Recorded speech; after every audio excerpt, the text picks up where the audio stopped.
Bismillahirrahmanirrahim. Assalamualaikum warahmatullahi wabarakatuh. Alhamdulillah, alhamdulillah rabbil alamin. Allahumma shalli ala Muhammad wa ala ali Muhammad. Yang pertama saya tadi mohon maaf agak datang kebagian. Jadi nungguin ibu-ibu datang insyaallah. Yang kedua adalah saya memang bukan ustadz ibu ya. Jadi mudah-mudahan ibu tidak salah undang gitu. Saya lebih kepada sebenarnya pekerjaan saya adalah mendampingi para ayah dan ibu sebenarnya.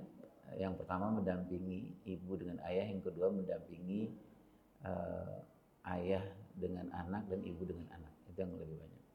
Nah, saya lebih banyak konsentrasi ibu yang dilihat Allah SWT kepada 15 tahun terakhir itu kepada pendampingan ayah kepada anak sebenarnya. Karena persoalan yang paling banyak di antara kita sekarang ini di Indonesia itu bukan saya mengatakan bahwa persoalan ibu nggak banyak, tapi yang paling banyak itu adalah persoalan ayah sebenarnya.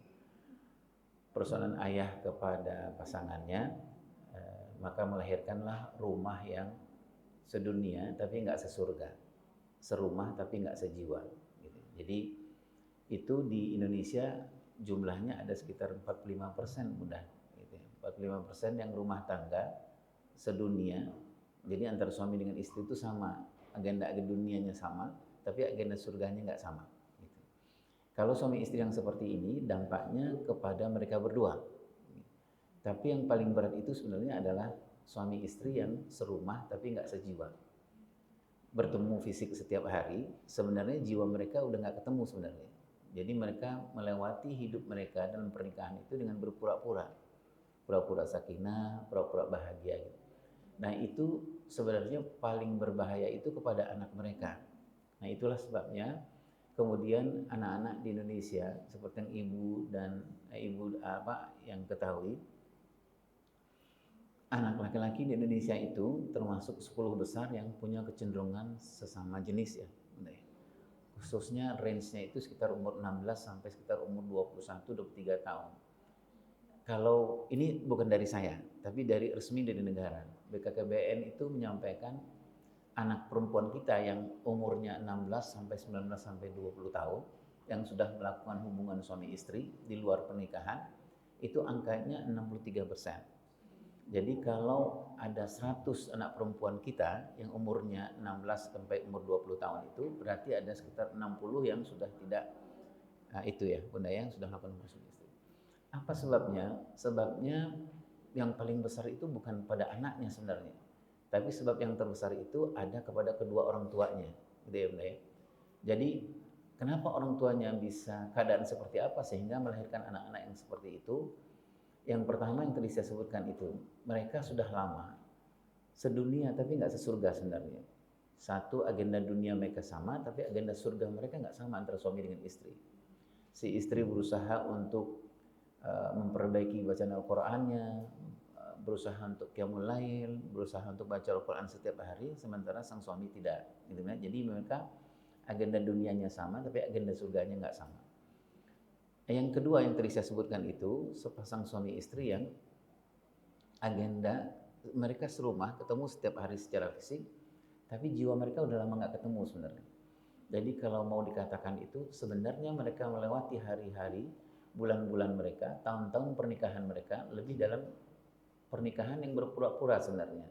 Jadi ketemu secara fisik. Nah ini dampaknya kepada anak-anak yang tadi saya sebutkan itu.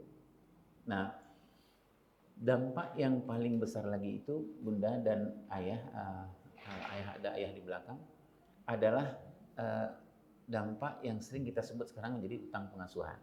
Utang pengasuhan itu maksudnya gini Bun, kepribadian kita sekarang ini, ya, kepribadian kita sekarang ini yang tidak terlalu baik, yang merepotkan pasangan kita atau merepotkan anak-anak kita, yang tidak bisa menjadi contoh kepribadian kita, yang disebabkan oleh persoalan kita di umur 0-15 tahun atau 0-20 tahun.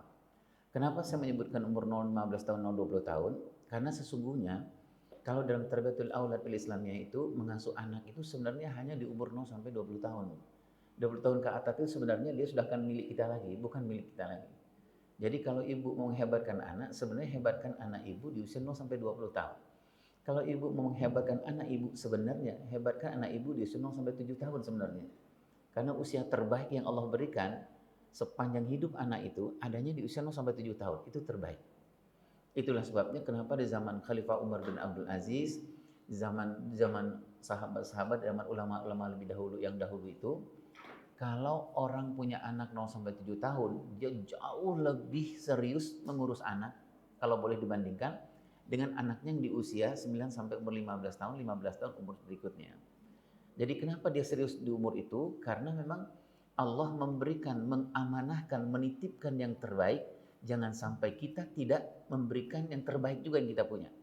Nah, yang jadi persoalan adalah ibu, selama ini mungkin saya mencontohkan, saya lebih banyak berpikir kalau 0 sampai 7 tahun itu nggak terlalu serius gitu bunda ya, nggak terlalu serius. Jadi apa yang terjadi ketika kita tidak serius, Allah serius memberikan yang terbaik, kita tidak serius memberikan yang terbaik yang kita punya, nanti dia mulai hisab, kita akan dibariskan Allah, namanya barisan orang tua bangkrut. Orang tua bangkrut itu adalah orang tua, anak itu miliknya Allah tapi nggak diatur dengan cara-cara Allah, gitu bunda ya. Gitu. Misalnya begini, saya contohkan diri saya bun ya. Saya sekarang cucu sudah 3 bunda, cucu sudah 3. Saya banyak ditagih sama mantu saya soal utang pengasuhan. Utang pengasuhan terhadap siapa? Terhadap anak saya, suami dari mantu saya, gitu ya. Apa yang ditagih oleh mantu saya itu adalah sesuatu yang tidak saya berikan kepada anak saya di usia yang terbaiknya dia, sehingga ketika dia menjadi seorang suami, menjadi seorang ayah, dia nggak bisa memberikan itu bun. Misal, dia nggak bisa memuji dan menghargai istrinya, nggak bisa mengatakan sayang kepada istrinya, nggak bisa mengatakan makasih ke istrinya, susahnya luar biasa, gitu bunda ya. Kenapa? Karena dia nggak dapatkan itu di umur 0-15 tahun, umur 20 tahun, gitu ya. Nah itu adalah utang pengasuhan. Utang pengasuhan itu juga adalah bun, yang tadi saya sebutkan itu, anak itu milik Allah. Bunda setuju? Setuju. Kalau anak itu milik Allah, jangan diatur dengan cara-cara selain dari yang diinginkan oleh sang pemilik. Setuju bunda? Setuju bun? Kalau kita mengatur anak kita selain dari apa yang diingin sang pemilik, namanya kita berkhianat. Nah, berkhianat yang paling besar itu adalah berkhianat kepada Allah. Itu bunda ya. Berkhianat dengan amanahnya ketua masjid atau ketua RT saja, kita udah nggak enak, itu bunda ya. Apalagi amanahnya Allah SWT. Nah, saya berhusnuzon kepada ibu semua, kepada diri saya sendiri, bahwa kita punya anak, kalau kita yakin itu miliknya Allah, berarti anak kita atur dengan cara-cara Allah, bukan dengan teori parenting sebenarnya bunda. Teori parenting itu nanti suplemen, gitu bunda ya, yang nomor kesekian. Supaya karena apapun pernikahan pengasuhan itu tidak tergantung kepada teori kehebatan kita ikut seminar, majelis taklim atau bukan itu bu. Tapi pengasuhan pernikahan dan pengasuhan itu sangat tergantung dari seberapa keberkahan Allah dalam pernikahan dan pengasuhan kita. Kan gitu ya bun ya. Saya ngambil contoh bun. Sekitar 25 tahun yang lalu saya bantu Ibu Eli Risma untuk mendirikan sebuah yayasan, namanya Yayasan Buah Hati. 25 tahun yang lalu lah, gitu bunda ya. Saya kebahagiaan untuk membuat modul komunikasi pengasuhan. Nah modul itu dipakai sampai sekarang, sampai ke luar negeri dan yang lain. Terakhir saya sekitar beberapa bulan yang lalu masih menjalankan modul itu di UK, di Inggris dan beberapa negara yang lain. Modul yang saya bikin itu. Tapi bunda, komunikasi yang saya bikin modulnya itu, saya sudah banyak masalah dengan soal komunikasi. Kadang-kadang ngomong dengan pasangan itu nggak nyambung, ngomong dengan anak nggak nyambung. Saya pikir apa ya persoalan teori, alhamdulillah saya dapatkan lah gitu ya bunda ya. Kok nggak nyambung gitu bunda ya. Lama saya bilang kenapa ya. Suatu hari saya bertemu lah bun dengan seorang profesor, sekarang beliau sudah almarhum, orang Sudan, seorang ulama besar, namanya Profesor Dr. Malik Badri, pengajar di Universitas Islamic International University di Malaysia. Kemudian saya tanya apa sebabnya gitu loh, kenapa kok saya nggak nyambung gitu loh, ngomong dengan pasangan, dengan istri. Beliau tanya begini, Ayah Irwan boleh nggak saya tanya Ayah Irwan tapi nggak boleh bohong. Saya bilang boleh Ustaz, gitu boleh sih. Hari kemarin itu nyambung nggak ngomongnya? Nggak nyambung, dia bilang gitu. Jujur, alat komunikasi yang Ayah Irwan pakai apa kepada istri, kepada anak? Saya bilang mulut saya. Oke. Saya tanya sekarang jujur, mulut itu miliknya Allah? Iya, miliknya Allah. Saya tanya sekarang, kemarin itu berapa ayat yang dikeluarkan, dilafazkan oleh mulut ayah ya? Saya bilang, saya lupa. Saya udah 2 hari ini nggak tilawah, Ustaz. Berapa selawat yang dilafazkan oleh mulut ini? Aduh ya Allah ya Karim, saya lupa salawat. Berapa zikir maksurat pagi, surat sore yang dilafazkan bulu ini? Saya lupa 2 hari. Jadi kata profesor, kata Syekh itu, dia bilang, bukan persoalan kepada teori sebenarnya. Memang Allah cabut keberkahan dari mulutnya ayah Irwan. Ya. Jadi memang nggak nyambung. Ya, Bu, sama seperti misalnya gini, Bu. Dulu di rumah, Bu, dengan almarhumah istri saya. Oh, almarhumah istri saya bilang, Mas, ini kayaknya kamar agak gerah gitu ya, saya bilang. Almarhumah istri saya bilang, loh, ini AC kan udah dipasang. Enggak, pasangannya masih gerah. Saya juga ngerasain gerah gitu. Kamar kecil sebenarnya, Bu.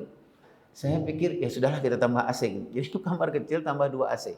Jadi sekitar 15 menit nyalain 2 udah kayak freezer gitu loh. Tapi kita selalu nggak nyambung, Bung. Ngomong tuh selalu nggak nyambung.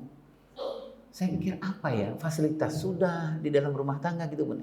Tapi kenapa kalau orang Jawa bilang tuh, kenapa bawanya kemerungsung gitu loh, benar apa ya? Kemerungsung itu kenapa ya gitu ya, Bun. Apa persoalan? Oh itu persoalannya, Bun. Persoalannya adalah bukan karena di rumah tangga kita itu fasilitasnya banyak, bukan.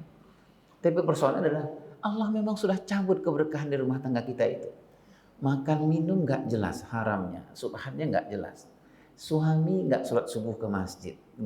Sehingga kata Ibnu Qayyim al-Jauzi, persoalan pernikahan, bersoal pernikahan kamu, bersoal pengasuhan kamu dengan anak-anakmu, persoalannya jangan kamu datangi para ahli-ahli parenting. Tapi apa yang terjadi? Sebenarnya satu sejarah rahasianya.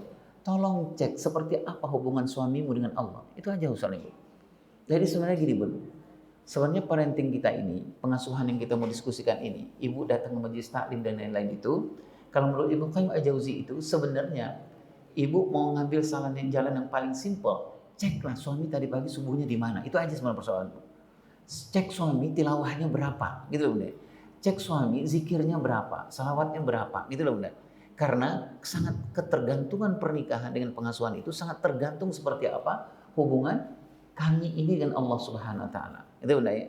Nah, Bunda yang milik Allah Subhanahu wa taala, hari ini saya mendiskusikan dengan Bunda persoalan kenapa seorang suami misalnya ya, dia nggak terlalu bertanggung jawab gitu dengan persoalan pernikahan dan pengasuhan. Kenapa kalau si istri mengatakan, Mas, Abang, ini rumah kan gini, ya ntar gampang. Kenapa dia jawabnya ntar gampang? Gitu loh, ya. Sebenarnya dia juga sedang bermasalah sama dirinya. Karena perjawaban dia ntar gampang itu temennya udah nggak suka sama dia sebenarnya gitu. Kantornya nggak suka juga sama dia karena gampang banget ngomong ya gampang ntar gitu. Udah 2 bulan 3 bulan nggak dikerjain gitu loh. Sebenarnya sang suami juga nggak suka sama dirinya. Jadi apa sebabnya? Dia nggak suka, apa sebabnya? Karena itu tadi, Bun. Karena kenapa dia apa-apa dia tunda? Karena dia tunda karena di umur 0, 15 tahun, 20 tahunnya nggak pernah terlatih untuk soal-soal ini. Gitu Bunda ya. Umur 15 tahun dulu, dia umur 15 tahun, umur 14 tahun, gitu Bunda ya. Umurnya sudah 14 tahun. Pulang dari sekolah, ibunya masih menyiapkan makanan, gitu Bunda ya. Masih disiapkan makanan, masih ini. Kalau nggak ada makanan, dia ngambeknya seperti anak kelas 4 SD. Itu persoalan awalnya gitu, Bunda. Jadi ketangguhan yang harusnya didapatkan di umur proyek akil balighnya di umur 9 sampai umur 15 tahun enggak dikerjakan gitu Bunda. Jadi Allah mengatakan innallaha astafa saya mohon maaf. Allah mengatakan bahwa mengurus anak laki-laki, mengurus anak perempuan itu berbeda. Berbeda ya Bunda. Bunda dan ayah di rumah saya berhusnuzon kalau punya anak laki-laki otomatis sudah diurus dengan cara-cara yang Allah inginkan gitu Bunda ya. Contohlah kepada keluarga Ibrahim kata Allah gitu ya. Kalau ayah bunda saya kita punya anak perempuan, kemana kita merujuknya? Kepada keluarga ayahanda Imran. Kan gitu ya Bunda ya. Sepanjang kita mengerjakan itu, Allah tidak akan cabut keberkahan dalam rumah tangga kita. Kalau kita punya anak 0 sampai 5 tahun, ada kurikulumnya dari sang pemilik anak, jangan pakai kurikulum yang lain, Bun. Kalau kurikulum yang lain, Allah Maha Pencemburu, gitu Bunda ya. Kalau Allah cemburu, Allah marah, selesai sudah urusannya kita. Gitu ya, kalau kita mau banyak fasilitas nggak akan selesai, Bun. Saya ngalamin fasilitas banyak apa, misalnya siapkan ini, nggak juga, Bun. Banyak banget masalahnya gitu, Bun. Nah, saya baru nemu lah gitu, Bunda ya. Ternyata persoalannya adalah apa? Tadi keberkahan Allah cabut, gitu, Bunda. Allah cabut keberkahan itu. Nah, baik. Nah, judulnya ini utang pengasuhan. Utang pengasuhan ini memang kalau saya mengusulkan sebenarnya ini utang pengasuhan ini kalau di dalam pendidikan anak dalam Islam itu sebenarnya tanggung jawabnya itu ada di ayah sebenarnya, ada di suami sebenarnya. Karena membayar utang pengasuhan itu beratnya luar biasa pun. Bagaimana kita membayar utang pengasuhan kita kepada anak 15 tahun lalu yang tidak kita kerjakan? Itu benar ya. Contoh, saya ambil contoh tadi. Kenapa anak perempuan kita sekarang gampang untuk menyerahkan segala sesuatu yang paling berharga pada orang lain?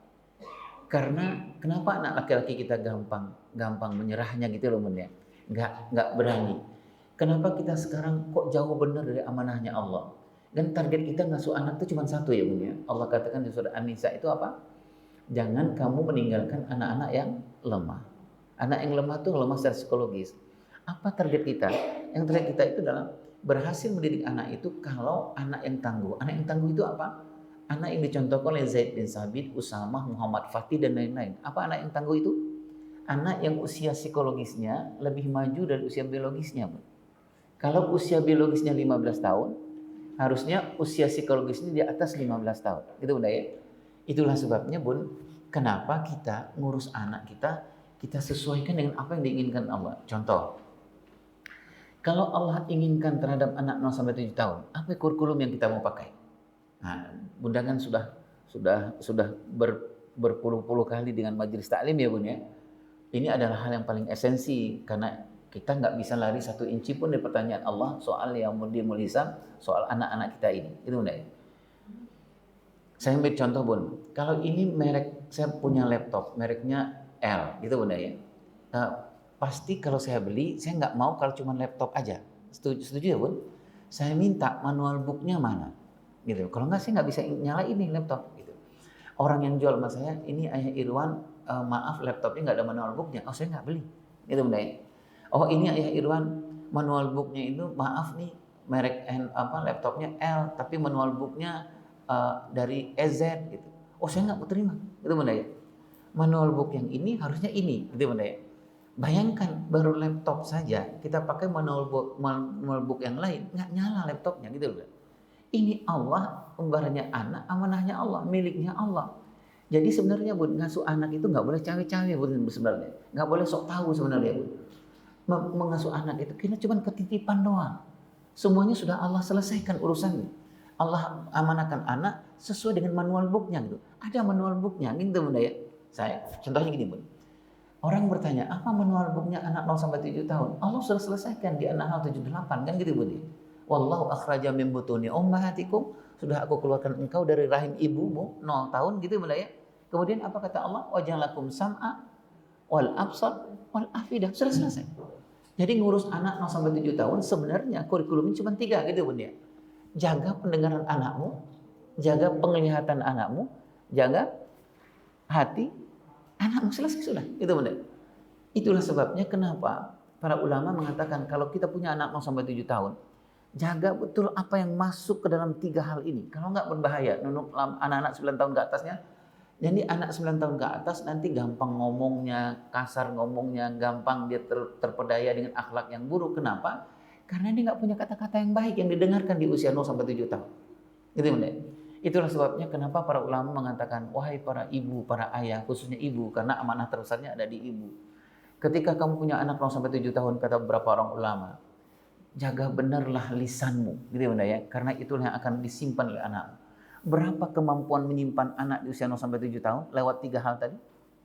Berapa lama Bun? 10 tahun lamanya Bun. Jadi lewat sesuatu yang masuk lewat pendengarannya, lewat penglihatannya, lewat hati nuraninya, itu dia simpan 10 tahun.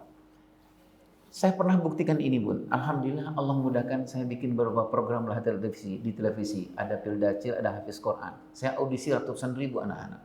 Saya buktiin Bun kemampuan menyimpan anak-anak. Ketika orang tuanya anak yang ikut audisi ini di usia 6 tahun, di usia 3 tahun, usia 2 tahun, 3 tahun, itu dia khatamkan Al-Quran berkali-kali. Kemudian anak itu audisi sama saya umur 11 tahun, umur 12 tahun. Ketika audisi saya tanya, anak-anak hafal nggak ayat 1 sampai ayat 20 misalnya, juz 28. Anak-anak bilang nggak hafal ayah. Oke, saya minta mentor saya untuk merajaah hafalan, ulang hafalannya selama 10 menit. 10 menit, yang 1 sampai 20 tadi itu. Setelah 10 menit kita istirahatkan anak-anak 5 menit, kemudian saya datang. Saya tanya, nah anak sekarang hafal nggak ayat 1 sampai 20? Hafal. Saya bilang la haula wala quwata illa billahil azim. Saya bilang, saya kumpulkan orang tuanya, saya tanya, Bapak dan Ibu, ini anak Bapak Ibu, tadi awal saya tanya nggak hafal. Sekarang setelah 10 menit, kami ulang berkali-kali. Kemudian mereka hafal. Saya bilang, apa yang Bapak Ibu kerjakan waktu dia kecil? Apa jawaban mereka? Kami menghatamkan Al-Quran berkali-kali ayat Irwan di usia yang terbaik yang Allah berikan. Untuk pendengarannya, untuk penglihatannya, untuk hati nurani. Jadi kalau ibu atau cucu, ibu punya cucu di usia 0-7 tahun, katakanlah kepada anak, ya Allah, jadikanlah salah satu dari cucu saya ini atau anak saya ini jadi hafiz dan hafizah. Caranya paling gampang adalah khatamkan seluruh anak kita. Khatamkan Al-Quran berkali-kali di usia, terutama di usia 4,5 tahun ke bawah. 10 tahun Allah kasih fasilitas untuk menyimpan itu. Persoalannya adalah apa yang kita perdengarkan kepada anak kita 0-7 tahun. Apa yang kita perlihatkan kepada anak kita 0-7 tahun. Jadi jangan minta anak kita menjadi seorang yang di umur 9 tahun. Kamu ya Allah susah banget baca Al-Quran. Kamu ya Allah nak sudah mulai balik, susah banget sholatnya. Anak kita bilang, ibu, ayah kemana aja waktu terbaik yang Allah berikan kepadaku. Itu udah ya. Nah itu, baik. Nah itu yang kita akan kita bahas nanti, diskusikan tentang utang pengasuhan. Bun, sebelum kita bahas tentang pengasuhan ini, kita menyamakan dulu penyebutnya sama-sama. Itu benar, biar kita jalannya enak. Ini saya sudah mengingatkan diri saya dan Bunda sebenarnya. Ini Bunda sudah khatam lah di dalam taklim Bunda ya, yang mungkin sudah ratusan kali menurut saya. Anak itu kata Allah Subhanahu Wa Taala, jangan engkau mengkhianati Allah dan Rasulnya. Sepakat ya Bu? Ya. Allah menyebutkan jangan khianati Allah dan Rasul. Jadi dan janganlah kamu mengkhianati amanah yang dipercayakan kepadamu sedang kamu mengetahui. Apa amanah yang dipercayakan kepada kita? Salah satunya adalah anak. Setuju Ibunda? Setuju? Amanah yang diamanahkan Allah dan Rasulnya kepada kita adalah anak. Setuju ya? Nah kita kunci nih ya, Ibunda setuju. Nah kata Allah jangan khianati amanah itu, gitu Bunda. Ya. Nah apa amanahnya? Satu Bu. Amanahnya ini. Maka diasuh, dididik dengan manual yang diinginkan Allah. Itu amanahnya, karena itu miliknya Allah. Sepakat Bunda? Jadi kalau tadi saya mencontohkan, kalau laptop ini mereknya L, kalau saya nggak nyalakan sesuai dengan manual booknya, hancur nggak laptop ini? Hancur. Jadi kalau anak nggak sesuai dengan sang pemilik inginkan, hancur nggak anak-anak kita? Hancur. Jadi mau kita mau pelatihan parenting mau berapa kali mau apa gitu loh Bunda ya, nggak akan selesai persoalannya. Kenapa? Karena manual book yang kita pakai untuk ngurus anak bukan yang diinginkan Allah gitu loh. Punya anak 0-7 tahun, kita nggak tahu anak 7-8 itu apa gitu loh. Padahal manual booknya udah selesai, nggak usah cari kemana-mana gitu Bun. Karena sesungguhnya apa tadi Bun? Pengasuhan nggak usah cawe-cawe gitu loh, nggak usah ribet nyari kemana-mana. Allah kasih amanah, Allah sudah tuntaskan itu persoalan gitu Bunda ya. Jadi kalaupun ada nanti pakar parenting, psikolog itu apa, itu tambahan aja Bu. Tambahan. Jangan itu menjadi nomor 1 gitu loh Bunda ya. Jangan sekolah menjadi nomor 1 gitu Bunda. Yang nomor 1 adalah apa yang diinginkan Allah. Nah, jadi kalau gitu Bun, ini contoh saja. Contoh ya Bun ya, contoh. Amanahnya kalau anak di usia dini ini, amanahnya kalau usia dini Bunda boleh ambil 0-5 tahun, boleh ambil 0-7 tahun, boleh ambil sampai 0-8 tahun. Ya. Di usia dini ini amanahnya bagaimana cara menjalankannya, mengasuh anak, salah satunya Bun. Salah satunya ada dia An-Nahl 7-8. Gitu Bunda ya. An-Nahl 7-8. Jadi Masya Allah Bun. Saya kalau membicarakan ini Bun, ya Allah rasanya takut banget sama Allah gitu. Karena dulu di anak 0-7 tahun, amanahnya Allah saya nggak jalankan, saya nggak ngerti ini Bu. Gitu Bunda ya. Jadi memang repot kita ngurus anak, karena memang pendengarannya sejak dari awal, kita udah nggak urus gitu loh Bunda. Gitu ya. Nah, oke. Apa yang Allah sebutkan di An-Nahl itu? Tadi apa Bu? Terutama adalah 3. Wallahu akhraja min butuni ummahatikum la ta'lamuna syai'an. Sesungguhnya setelah brojol itu kamu nggak tahu apa-apa. Jadi bolehlah kita sebut 0 tahun. Gitu Bunda ya. Setelah itu Allah mengatakan waja'akum sam'a, pendengaran, kemudian adalah penglihatan dan hati. Jadi kurikulumnya cuma 3. Gitu Bunda ya. Itulah sebabnya kenapa Bunda kalau sudah mulai hamil tua, Bunda bilang sama suami, kita tahsin. Gitu Bunda ya. Perbaiki bacaan Al-Quran kita. Karena haknya anak adalah hak pendengarannya, mendengar yang baik-baik. Itu Bunda. Bunda bilang sama suami, jangan banyak bertengkar ya bang, gitu ya. Karena apa? Kita nanti khianat dengan amanahnya Allah pendengaran anak, mendengar yang tidak-tidak. Ketika kita punya anak sampai 7 tahun, kita bilang sama suami, bilang sama kakak-kakaknya dari anak-anak kita televisi dan lain-lain kita atur ya anak ya. Karena adikmu sedang diberikan Allah amanah yang sangat kuat untuk pendengarannya. Karena apa yang dia dengar, buruk atau baik, dia simpan 10 tahun Bunda. Kalau dia yang buruk kita simpankan, nanti umur 10 tahun, 11 tahun, usia-usia menjelang baliknya dia, gampang dia untuk tersedot dengan persoalan kata-kata buruk itu loh Bunda. Karena itu dia dengar, karena itu yang dia simpan. Gitu Bunda. Itulah sebabnya kenapa di usia 0 sampai 7 tahun itu, atau Bunda dulu ketika menggendong anak 0 sampai 2 tahun, Bunda menjalankan apa yang ulama-ulama katakan, wahai para ibu, kalau kamu menggendong bayimu, jagalah wudhumu. Kenapa jaga wudhu Bunda? Karena ini ada di sini nih Bun, jaraknya cuma 5 cm. Matanya anak, pendengarannya anak, hatinya anak. Jadi matanya anak itu salah satu haknya adalah mendapatkan wajah ibu yang selalu bersuci. Gitu Bunda ya.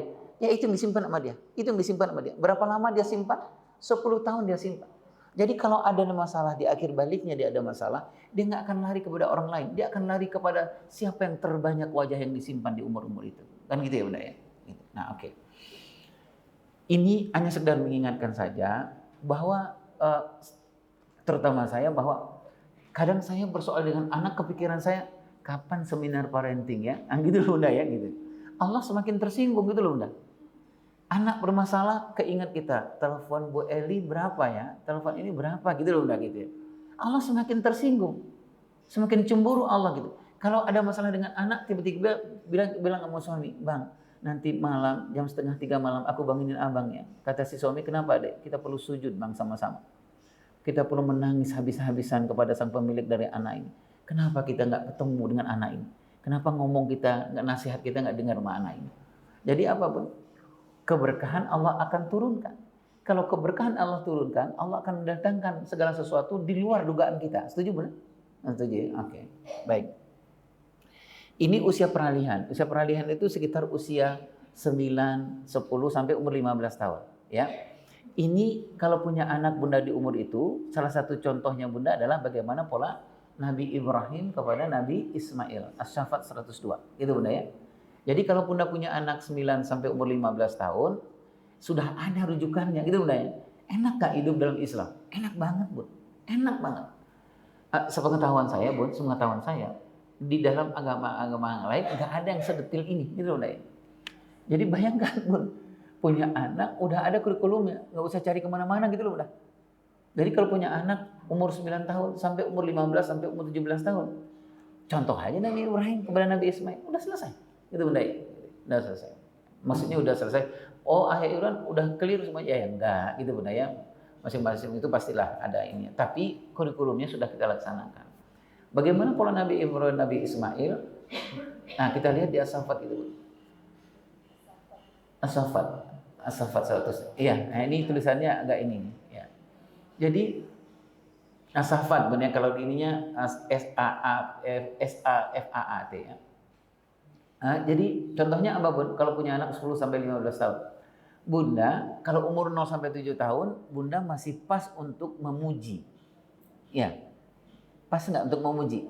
Kalau anak bilangnya gini, 0 sampai 7 tahun, cucunya Bunda atau anak Bunda bilangnya gini, yang atau Bun, kata anaknya, aku pintar mewarnai. Gitu ya.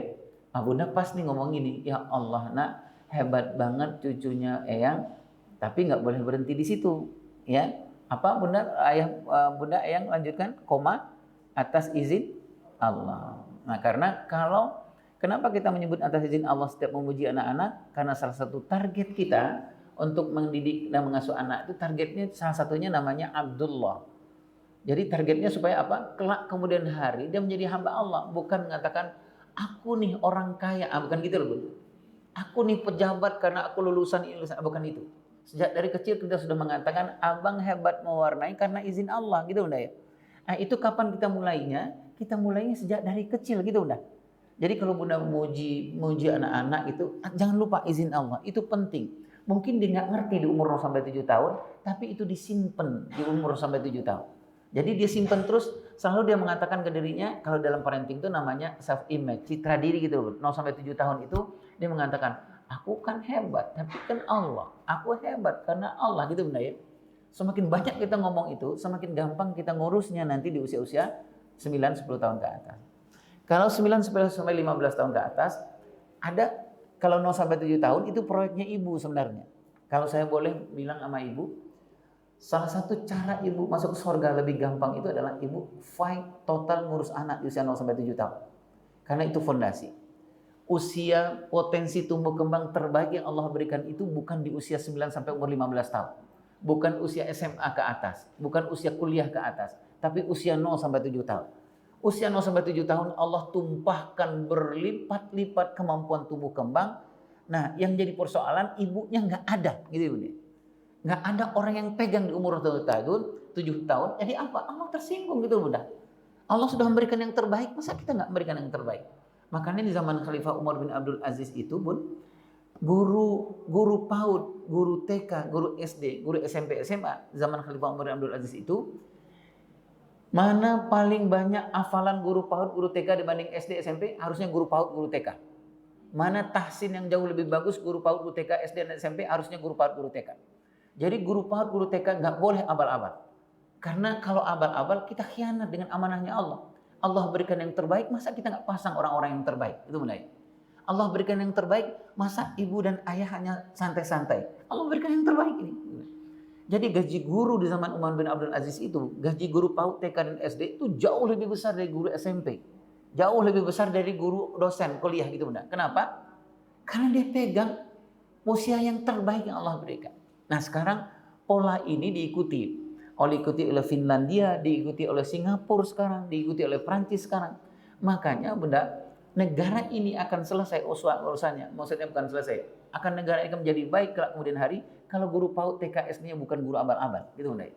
Kalau guru PAUD TK SD-nya itu hafalannya banyak, tahsinnya selesai, gitu Bunda. Bagaimana kita membangun sebuah gedung bertingkat kalau fondasinya hancur-hancuran? Sepakat Bunda? PAUD dan TK itu, PAUD TK SD kelas rendah itu kan ibarat kita bangun masjid ini. Bangun masjid ini yang kita urus oleh pengurus masjid kan bukan pas naik tingkatnya, kan bukan itu Bun. Yang diurus apa? Fondasinya. Yang kita tungguin tuh Bun, pengurus masjid nungguin orang masang fondasi itu ditungguin tuh Bun 24 jam. Semen lu berapa ini? Ini batunya apa ini? Kan gitu ya Bun ya. Kata tukang bilang, "Pak, kenapa sih repot banget nungguin orang bikin fondasi?" Kami mau bangun 40 tingkat ke atas. Kalau fondasinya hancur, bagaimana nanti fitnah kepada kami? Gitu Bunda ya. Nah, sekarang ngurus anak 0 sampai 7 tahun itu fondasi, Bu. Fondasi. Apa kata para ulama? Wahai para ayah dan ibu, khatamkanlah Al-Qur'an berkali-kali kepada anakmu di usia 0 sampai 7 tahun. Khatamkanlah sirah nabawiyah kepada anakmu di usia 0 sampai 7 tahun. Ngerti dia persoalan tentang nabimu, enggak ngerti apa dia simpan. Berapa lama dia simpan? Allah berikan kemungkinan menyimpan 10 tahun lamanya. Gitu. Nah, itu adalah urutannya, gitu Bunda, urutannya. Kenapa di anak di usia 0 sampai 7 tahun itu anak-anak nggak ada yang soleh dan soleha Bun, anak 0 sampai 7 tahun. Ada anak soleh soleha 0 sampai 7 tahun? Nggak ada Bun. Kalau ada soleh dia cuma 5 menit Bun. Habis itu dia menjadi nggak soleh lagi usia gitu Bunda ya. Gitu. Jadi kenapa Bun? Usia 0 sampai 7 tahun itu semua perangkat-perangkat tubuhnya koordinasinya belum jalan Bun. Dia apa yang 0 sampai 7 tahun itu yang harus dia lakukan, dia wajib salah. Itulah sebabnya dia membutuhkan bapak ibu yang soleh dan soleha yang akan menunjukkan kalau kamu salah, soleh itu begini nak, kata bapaknya. Kalau dia salah perempuan, kata ibunya, soleha itu begini nak. Kalau dia makan minum tangan kiri di depan bapaknya, bapaknya jangan cuek. Karena bapaknya mengatakan dan akan menunjukkan yang soleh itu seperti apa. Gitu Bapak Ibu ya. Gitu. Jadi itu proyek kita sebenarnya, proyek besar. Nanti usia ini Bun, usia 8 sampai 9 sampai umur 15 tahun, itu proyeknya ayah. Karena ada Nabi Ibrahim di sana gitu enggak? Jadi proyeknya apa itu? Proyek besar, namanya proyek akil bali. Laki-laki kan anakmu, perempuan kan anak perempuanmu, laki kan anak laki-lakimu. Gitu ya. Inna wastafa Adam wa Nuhan wa ala Ibrahim wa ala Imran. Sesungguhnya kalau punya anak laki-laki dengan ngurus anak perempuan itu beda kata Allah. Jadi bagaimana caranya? Ada rujukannya, nggak usah cari kemana-mana gitu Bunda. Anak laki-laki contoh Nabi Ibrahim, anak perempuan contoh ayahanda Imran. Gitu Bunda. Ya, gitulah Bun. Insyaallah. Jangan terlalu serius Bun. Jadi ya kalau terlalu serius nanti ke batang otak perginya gitu. Ke batang otak perginya jadi nanti apalagi Bun kurikulumnya. Kalau anak-anak kita sudah 16, 17, 20, 21, 23 tahun, ada contoh Ayahanda Luqmanul Hakim mengasuh anak remaja beliau, gitu Bunda ya. Gitu. Jelas itu. Ada 13, 12, 13 ayat yang jelas. Kalau punya anak umur 15, 17, 18 tahun ke atas, nah contoh Ayahanda Luqmanul Hakim itu seperti apa. Selesai Bun urusan pengasuhan. Clear sebenarnya Bun gitu ya. Nah nanti kalau ada persoalan-persoalan daily activity anak kita, baru kita tanya kepada psikolog, tanya kepada ahli parenting. Nah, kami sudah melaksanakan yang standar nih, gitu ya Bapak Ibu ya. Ini yang kurang-kurang di mana, gitu. Soal disiplin, nanti tanya kepada ahli-ahli parenting, ya. Tapi soal yang standar jangan tanya. Soal standar itu kewajiban kita untuk mencari tahu, gitu Bunda ya. Oke. Amanah berikutnya itu adalah makin kecil usia, makin besar amanah Allah. Jadi kalau begitu logikanya apa Bud? Makin kecil umur anak, makin besar potensi yang Allah berikan. Artinya apa? Makin kecil umur anak, makin serius ngurusnya. Gitu Bun ya. Jadi kalau nyunahnya itu, tadi saya sebutkan, kalau kita punya sekolah, makin kecil usia sekolah anak-anak itu, harusnya guru-gurunya guru yang terbaik. Gitu Bun ya. Kalau enggak, kacau balau ketika dia besar. Bunda Bun ya. Kalau guru PAUD TK-nya, Al-Fatihahnya enggak jelas, bagaimana dia membaca Al-Quran kelak kemudian hari? Gitu Bunda ya. Kalau guru PAUD TK-nya hafalannya nggak banyak, tahsinnya nggak selesai, bagaimana nanti dia SD, SMP gitulah Bunda ya. Jadi makin kecil makin luar biasa. Bunda dan Ayah punya anak, punya cucu yang makin kecil, harusnya makin serius, itu Bunda ya, semakin serius ngurusnya, karena potensi. Potensi tumbuh kembang secara parenting Bun, itu anak 0 sampai 7 tahun itu paling minim tuh 87%. 87%. Kalau 80-an 87%. Kalau anak-anak umur 9-10 ke atas itu tinggal sekitar 65%. Kalau anak-anak 15 tahun ke atas tinggal 25%. Nah Bunda mau serius di yang berapa persen? Yang 85-87%. Gitu Bunda ya. Jadi logikanya gimana? Negara ini akan hebat, akan selesai persoalan negara ini kalau menyelesaikan persoalan PAUD, TK, dan SD Bunda. Ya, menyelesaikan fondasinya. Negara ini akan selesai kalau ibu serius mengurus TPQ. Mengurus TPA. Gitu Bunda ya. Kan gitu ya Bunda ya. Jadi jangan fondasi yang kita acak-acak gitu loh Bunda ya. Gitu. Nah kalau fondasinya harus diselesaikan. Kemudian amanah bertumbuh kembang, itu amanah dari Allah. Nah amanah kepada anak kepada kita terhadap anak ini ada 5 Bun. 5 ini sebenarnya berasalnya dari 2. Satu amanah pertumbuhan, itu lebih kepada fisik. Ada amanah perkembangan. Perkembangan itu yang keempat ini Bunda.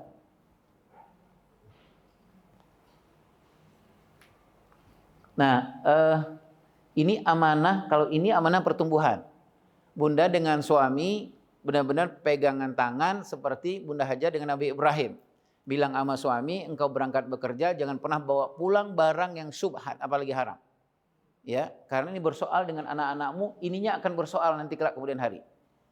Gitu Bunda ya. Itulah sebabnya kenapa Bunda Hajar tanya ke Nabi Ibrahim, abang mau kemana? Ke Palestina, gitu Bunda ya. Nabi Ibrahim enggak menjawab, kemudian Bunda Hajar dengan apakah pergi karena Allah? Nabi Ibrahim menjawab karena Allah. Itulah sebabnya Bunda melepas suami berangkat kerja, jangan tanya, "Bang, jangan lupa transfer ya." Gitu ya, maksudnya jangan gitu ya. Tapi apa kita bilang? Kayak yang pertama adalah aku akan jaga semua hartamu yang ada di rumah ini. Karena akan ditanya sama Allah ketika kamu pergi, harta kamu dijaga apa enggak. Aku tidak akan pernah pergi sebelum aku izin sama kamu, gitu ya. Kemudian Bunda kan berurusan ke suami, "Bang, pulanglah." Bunda ya, jangan bawa sesuatu yang subhan apalagi haram karena berbahaya buat anak-anak. Dia akan menjadi perjalanan jantung, degup jantung anak itu, darahnya anak itu dari apa yang dia makan. Kan gitu ya Bunda ya, gitu. Nah, kemudian amanah berikutnya adalah 4 ini Bun. Ini namanya perkembangan. Amanah perkembangan spiritual. Gitu Bunda ya. Anak di usia 0 sampai 2 tahun, berbeda nggak perkembangan spiritualnya dengan anak umur 4 sampai 7 tahun? Beda? Beda, Bun. Anak Bunda di usia perkembangan spiritual 0 sampai 2 tahun, apa yang harus Bunda lakukan? Injeksi aja, Bun. Ngomong aja sama bayi, gitu Bunda ya. Gitu. Nih, mohon maaf nih, saya mengajari apa yang sudah Bunda lakukan. Waktu Bunda anak megang ngedong bayi, Bunda kan nggak pegang WA ya, Bun. Gitu Bunda ya. Karena apa? Ini fokusnya umur ini akan berjalan fokusnya ke bayi, gitu Bunda ya. Oh, Masya Allah. Oh, gitu nih. Ya, maaf. Maaf nih saya lagi pegang bayi juga susah nih. Iya. Iya, iya. Iya. Ya. Nah, Bunda kan waktu di usia 0 sampai 2 tahun, khususnya waktu anak-anak dan usia-usia yang masih dipegang lah gitu Bunda ya. Pegang kan Bunda jarang nonton TV gitu Bunda ya, karena semuanya orientasinya harus ke sini. Gitu Bunda ya. Karena ini fondasi nih. Ini adalah bahan yang di bawah nih Bun. Adukan semennya atau apa. Bunda kan kalau lagi kosong-kosong kan Bunda bilang ya apa gitu. Nah, gitu ya misalnya apa dia nangis gitu. Bunda kan nggak mengatakan nggak gitu ya Bun. Karena nanti sia-sia amanah Allah. Amanah Allah kenapa anak-anak tiba gerah dia kenapa itu? Bunda mau menyebutkan nama Allah kan gitu ya. Kamu kecewa ya nak, kamu sedih ya nak ya. Kita Bunda mau bacain Al-Qur'an sebentar ya, gitu benar ya. Ya. Jadi jangan pegang handphone gitu, dia nangis. Gitu, enggak gitu ya, Bun. Karena kemampuan yang Allah berikan tidak akan pernah datang lagi nih, Bun. Enggak akan pernah datang lagi. Gitu ya. Itulah sebabnya Bunda kalau megang anak, megang bayi atau gendong bayi itu kita takut banget, Bun, karena 3 amanah Allah itu jaraknya cuma 5 cm. Bagaimana nanti bertanggung jawab terhadap Allah, ya Allah, saya waktu itu sibuk, nggak bisa jaraknya 5 cm kok. Kamu abai dengan anakmu 5 cm jaraknya. Pendengarannya, penglihatannya, hatinya cuma 5 cm. Itu Bunda ya. Kenapa kamu nggak jaga wudhumu? Kenapa ngomongan kamu kemana-mana? Kamu sedang bertengkar, kamu ngibahin orang. Ini gendong anak juga gitu loh Bunda. Gitu. Nah, kita kan Bunda dulu kan Bunda kalau gendong anak kan Bunda lagi nganggur-nganggur, anak lagi diam-diam gitu kan Bunda pegang tangannya gitu ya Bunda ya. Gitu nggak sih? Iya aja deh ya. Oke, Bunda. Jadi megang tangan. Apa yang Bunda sebutkan? Lagi megang tangan anak? Bunda bilang, ya Allah nak, nanti kalau sudah besar, tangan ini jangan pernah megang sesuatu yang diharamkan Allah. Ngerti anak kita? Nggak ngerti. Tapi Allah fasilitasi dengan penyimpanan yang sangat luar biasa lamanya. Dia nggak ngerti Bun. Bunda pegang kakinya, kaki bayi, kita bilang, nah nanti kalau sudah besar jangan langkahkan kepada tempat-tempat yang dilarang sama Allah. Ngerti dia kan? Nggak ngerti, tapi dia simpan. Namanya bahasa Bekasinya itu parenting is about wiring. Jadi pengasuhan itu sebenarnya adalah Bun, mengulang-ulang aja Bun. Ulang yang banyak yang baik, maka baik anak kita. Gitu loh Bunda ya, gitu ulang yang baik. Nah itulah sebabnya kenapa kalau Bunda punya anak dan Bunda punya cucu, bilang sama anak gitu ya, bilang sama anak kita, kamu 0 sampai 2 tahun cara kamu masuk surga. Jangan lepaskan fasilitas yang Allah berikan ini. Itu Bapak Ibu. Fondasi ini Bapak Ibu ya. Baik.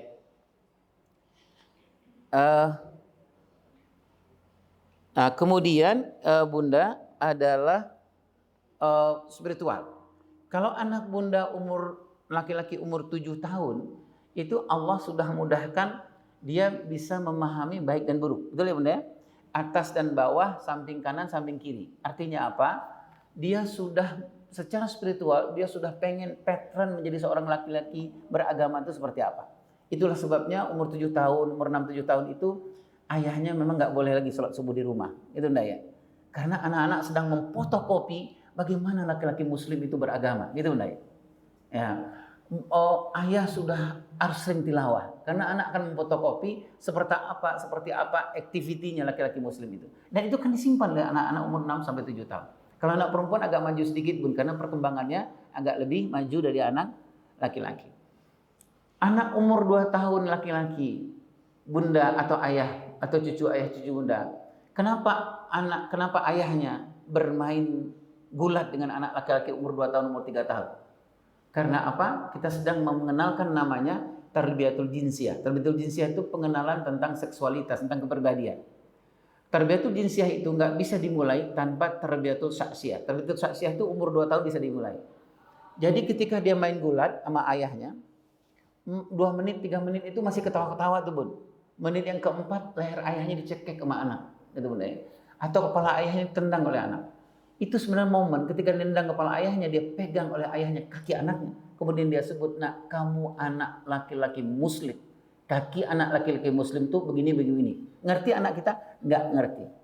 Tetapi bayangkan umur 2 tahun berkali-kali dalam satu hari. Kali 365 hari. Kali 365 hari. Anak-anak kita kan nyimpen bahwa laki-laki muslim tuh kakinya begini-begini. Gitu benar ya? Nanti umur 9 sampai 10 tahun dia nggak akan langkahkan kakinya kepada sesuatu karena dia sudah di frame di usia 0 sampai 7 tahun seperti itu. Itulah sebabnya Bunda, kalau punya anak perempuan usia 2 tahun 3 tahun, Bunda di pintu keluar itu nyantolin jilbab bergo ya Bunda. Jilbab yang bongkar pasang itu. Kalau anak perempuan Bunda keluar, anak usia-usia itu, Bunda dan ayah ngalangin di sini gitu Bunda ya. Kemudian anak perempuan Bunda bilang, kenapa sih aku mau main keluar gitu. Nah ini wajib, maksudnya teknisnya gini nih Bun. Jadi Bunda dan ayah, kalau anaknya umur tingginya segini, Bunda dan ayah begini. Kata Rasulullah SAW, kalau bahasa parentingnya eye leveling. Eye leveling itu harus mata bertemu mata gitu Bunda ya. Jadi ayah dan Bunda ambil jilbab bergo itu, kemudian harus disentuhkan. Allah dan Rasulnya nak, kamu anak muslimah. Allah dan Rasulnya mengatakan ini auratmu disentuh gitu Bunda ya. Dan itu harus ditutup. Jadi kemudian dia pergi keluar, dia copot jilbabnya, dia buang, nggak apa-apa Bun. Setiap dia keluar, kita ambil jilbab bergonya kita pasang. Repot memang di usia 0 sampai 7 tahun karena memang kita harus repot di usia 0 sampai 7 tahun.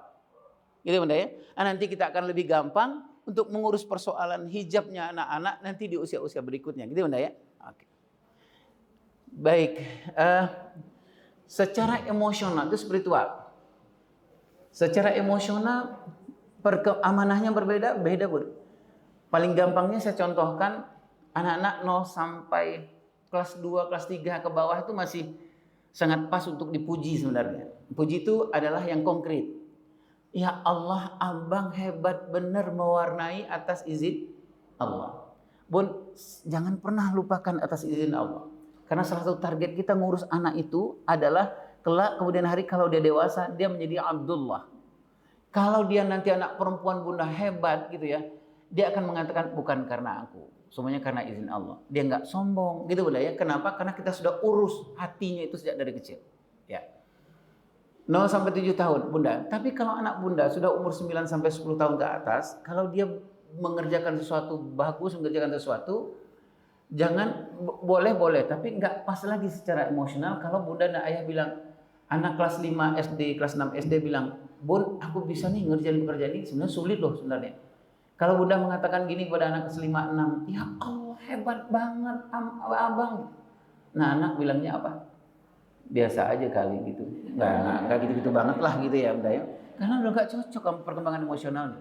Rasulullah SAW, anak-anak yang umur segitu, Rasulullah tidak lagi bicara seperti itu. Rasulullah sudah bicara sesuatu yang lebih ini. Lebih contoh yang paling dekat ya Bun. Ibunya Muhammad Fatih, gitu Bunda ya. Anak Muhammad Fatih umur sekitar umur 2 digit, umur 9 sampai 10 tahun itu. Setiap pagi itu dibawa keluar rumah dan kemudian di seberang selat Bosporus itu dan Konstantinopel. Nah, kemudian ibunya bilang umur 2 digit. Jadi ibunya nggak mengatakan indah sekali pemandangan, indah lagi, gitu Bunda ya. Tapi ibunya mengatakan, nah sudah beberapa orang sahabat dan ini menaklukkan daerah yang di depanmu itu, tapi Allah belum izinkan. Kemudian kata Muhammad Fatih, siapa kira-kira? Engkaulah yang nanti akan meneruskan amanah Rasulullah SAW. Dan itu setiap pagi gitu Bunda ya. Jadi kalau anak Bunda 10 tahun ke atas itu kalau dia berhasil mengerjakan sesuatu, menurut saya jangan bilang ya Allah hebat banget. Yang kita lakukan seperti Rasulullah, puji dia tapi hargai prosesnya, jangan hasilnya. Itu Bunda ya. Bunda pulang nih, anak perempuan Bunda umur 10 tahun ke atas. Bun, aku bikinin loh Bun teh manis yang enak banget. Aku kasih daun mint sama daun apa, aku nggak jelas daun apa itu nggak jelas Bun gitu. Yang penting nggak racun lah Bun gitu ya. Terus Bunda rasain, ya Allah enak banget. Nah Bunda bilang apa ke anak Bunda yang umur segitu? Jangan bilang bukan nggak boleh ya. Tapi pasnya apa? Hargai dia. Hargai itu prosesnya. Bunda bilang, ya Allah Mbak, kamu pasti bekerja kerasnya untuk membahagiakan Bunda. Itu yang penting. Bunda ya? Oke. Baik. Jadi kadang-kadang di sekolahan itu kalau dipukul rata, anak-anak perkembangan emosional jadi kacau gitu loh Bun. Jadi gurunya datang sampai kelas 6 SD, gurunya bilang, apa kabar? Alhamdulillah, Allahu Akbar gitu. Anak kelas 3, kelas 2 ke bawah, anak-anaknya jawab semangat. Tapi kalau anak kelas 4, 5, 6 bilang alhamdulillah, Allahu Akbar gitu. Gimana perkembangan emosional sudah berbeda Bun. Tadi pagi dia melihat bokap nyokapnya berantem, terus gua ngomong alhamdulillah gitu, gitu loh bunda gitu. Nggak bisa gitu bunda ya. Nah, oke. Bunda dan ayah, kalau anak-anak bunda kelas 3 SD ke bawah, pagi-pagi kalau dia pamit sama bunda, bunda masih enak tuh ngomongnya. Ayah ngomongnya gini, aku pamit ya ayah, aku pamit ya bun, aku pamit ya ma gitu. Bunda masih pas tuh kalau ngomongnya bekel, jangan lupa bekel. Gitu bunda gitu ya. Itu paling pas tuh. Nggak apa-apa tuh bun. Tapi kalau anak kelas 5, 6, ya bunda dia pamit bun, aku pamit ya bun gitu. Kalau bunda bilang bekel gitu, dia emosi tuh bun. Karena apa? Perkembangan dari 5 perkembangan ini yang paling pas buat anak kelas 4, 5, 6 itu adalah yang paling tinggi itu perkembangan sosial, emosi sosial. Jadi kalau bunda melepas anak bunda kelas 4, 5, 6, Pak besok nih kita cobain gitu bunda ya. Dia pamit bun, aku pamit ya bun. Bunda mau tarik nafas, dia bilang mau nanya bekel nih. Gitu. Bunda bilang bunda sudah insaf nak. Gitu misalnya gitu. Terus bunda mau ngomong apa? Kamu bahagia nggak pagi ini? Dia bilang wow. Dan itu modal dia untuk hidup satu hari tuh. Ya, karena itulah kunci masuk kita. Jadi kalau anak bunda kelas 4, 5, 6 pulang itu jangan tanyain hafalan gimana hafalan gitu bunda gitu. Udah hafal, tahu udah gitu ya. Tapi kalau bunda bilang, "Ya Allah, Mas, kelihatannya bahagia nih." Gitu loh bunda ya. Jadi yang urusannya sosial dan emosi. Baik. Kemudian selanjutnya bun, kita mau melihat supaya sebelum kita bicara soal utang pengasuhan, ini target pengasuhan dari Allah. Nah, target kita cuma satu ini, punya anak ya bun. Allah menyebutkan satu apa? Jangan ninggalin anak yang lemah. Gitu bun ya. Anak yang lemah itu bukan secara fisik bun, tapi anak yang lemah itu dia lemah menghadapi kemaksiatan, dia lemah menghadapi banyak persoalan yang lebih sifatnya psikologis. Jadi targetnya ayah dan bunda apa? Ngurus anak. Berhasil ngurus anak kalau kita meninggalkan anak yang tangguh. Anak yang tangguh itu ini definisinya. Usia psikologisnya lebih matang dari usia biologisnya. Kalau anak bunda kelas 4, 5, 6 habis mandi pagi-pagi, handuk taruh di mana-mana, bunda harus urus secara serius ini. Gitu bunda ya. Jadi jangan handuk taruh di mana terus tiba-tiba bunda datang, handuknya sudah beres, gitu bunda ya, gitu. Harus diurus nih bunda. Karena kalau tidak apa? Dia makan terus bunda, makan terus, umur biologisnya tambah matang gitu bunda. Tapi perkembangan kematangan psikologisnya nggak berkembang. Ini yang kita sebut dengan utang pengasuhan. Ketika nanti sudah menikah, si anak kita yang laki-laki ini istrinya ngeluh gitu. Ya Allah, ngomong terima kasih kok nggak bisa, gitu bunda ya. Ya Allah ngelindungi aku nggak bisa. Ya Allah kalau aku bilang Mas gimana Mas, persoalannya gini. Anak kita yang laki-laki ngomongnya begini. Ya gimana ya, bagusnya gimana?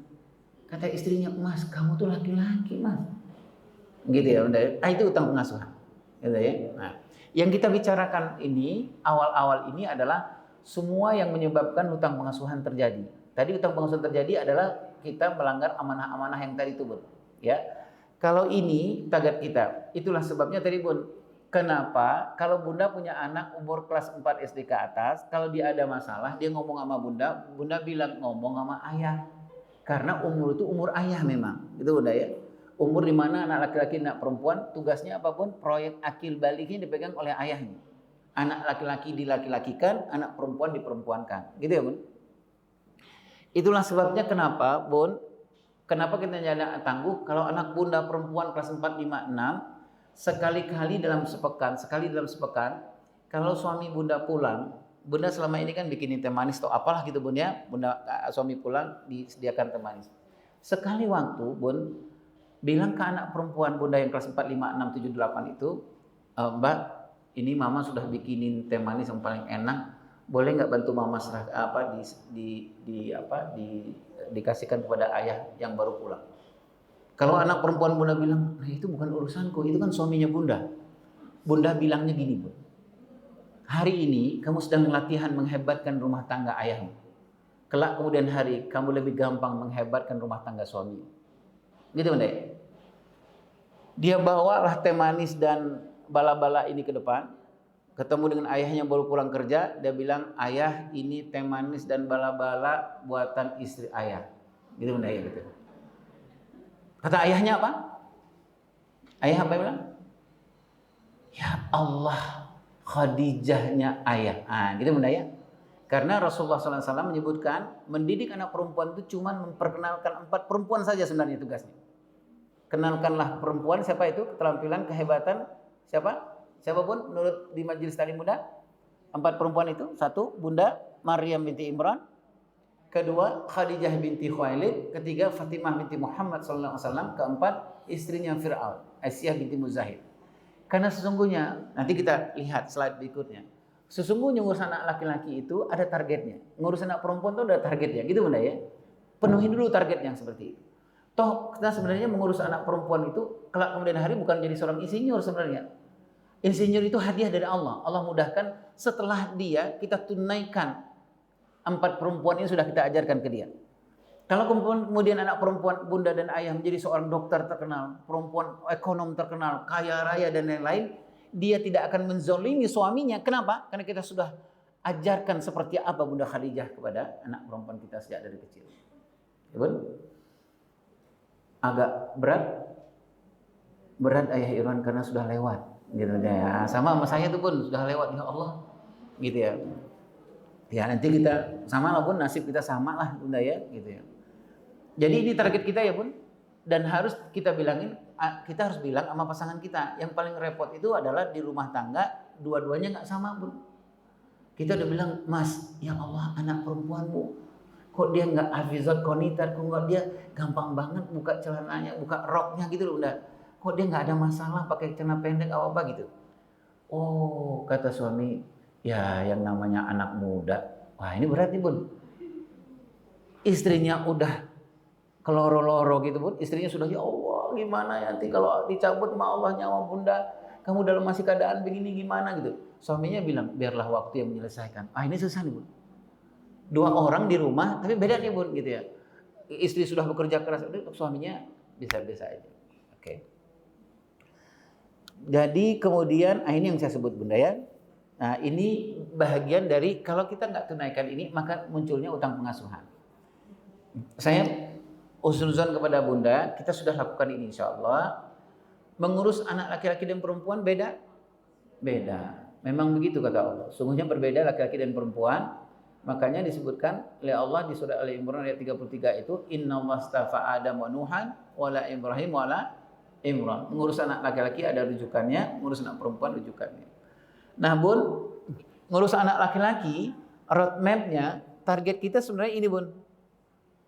Jadi anak laki-laki itu target kita adalah 21 tahun, 23 tahun ke atas itu kita sudah tanamkan kelaki-lakian. Kalau dia menjadi seorang dokter yang kelaki-lakian gitu loh Bunda ya, gitu ya. Kalau dia menjadi seorang wali kota yang laki-laki gitu loh Bunda. Kalau dia menjadi seorang engineer yang laki-laki, Bun. Kalau dia menjadi seorang presiden yang laki-laki gitu loh Bunda. Karena targetnya adalah laki-laki. Ya. Jadi nah untuk mencapai ini Bun, ini ada 7 Bun. Nah, mudah-mudahan nanti guru-guru kita di pertemuan-pertemuan berikutnya guru-guru kita bisa menjelaskan 7 indikator anak kita sudah ada kelaki-lakian nggak di dalam diri anak kita, khususnya nanti di usia 23, 21 tahun ke atas. Ya. Ini nggak kita bahas, ini tujuannya. Kemudian untuk menjadi kelaki-lakian itu nggak bisa dimulai mendadak. Nggak bisa seperti tahu bulat digoreng langsung mendadak halo jadi, nggak bisa. Gitu Bunda. Harus mulai sejak kecil. Itulah sebabnya kenapa Bunda tadi saya menyebutkan di usia 0 sampai 7 tahun ajarkanlah kelaki-lakian Rasulullah SAW kepada anak kita 0 sampai 7 tahun lewat apa? Lewat bacain sirah ke dia gitu Bunda. Ngerti? Nggak ngerti. Gitu Bunda. Nggak ngerti anak kita. Nah Rasulullah itu adalah orang yang suka berkorban. Ngerti anak kita umur 4 tahun? Nggak ngerti Bun. Tapi apa tadi Bun? Wiring, dia simpen. Allah memudahkan untuk disimpan. Gitu deh. Nanti 8 sampai 15 tahun, sampai umur sekitar 17-18 tahun, ini tugasnya ayah. Ini umurnya ayah nih Bun. Ini yang kita sebut dengan proyek akil balik itu. Ayah nih Bun, yang tadi saya menyebutkan, ayah akan mencontohkan bagaimana laki-laki menyelesaikan persoalan. Kalau dia jalan sama ayahnya pergi ke masjid, terus kemudian ada kakek-kakek susah naik tangga, terus kata anak laki-laki, ayah aku boleh tolong nggak kakek-kakek itu? Terus kata ayahnya, iya nak tolonglah nak. Terus ditolong, kakeknya bilang, ya Allah anak soleh, apa tugasnya ayah? Ya Allah nak, Allah dan Rasul senang dengan anak laki-laki yang suka menolong orang. Nah gitu Bunda ya. Nah kita lakukan itu. Baik. Nah, anak perempuan indikatornya ini, Bunda. Indikatornya ini ya. Nanti kita bahas lagi. Seperti misalnya kawarir itu apa, Bun? Kaca ya. Harus dijaga ininya. Nah, targetnya sebenarnya adalah cuma 4 ini targetnya, anak perempuan. Bunda ya. Sesungguhnya perempuan yang terbaik dunia akhirat itu kan 4 ya, Bun ya. Bagaimana perempuan yang lain dijawab oleh para ulama sudah ada di 4 perempuan ini.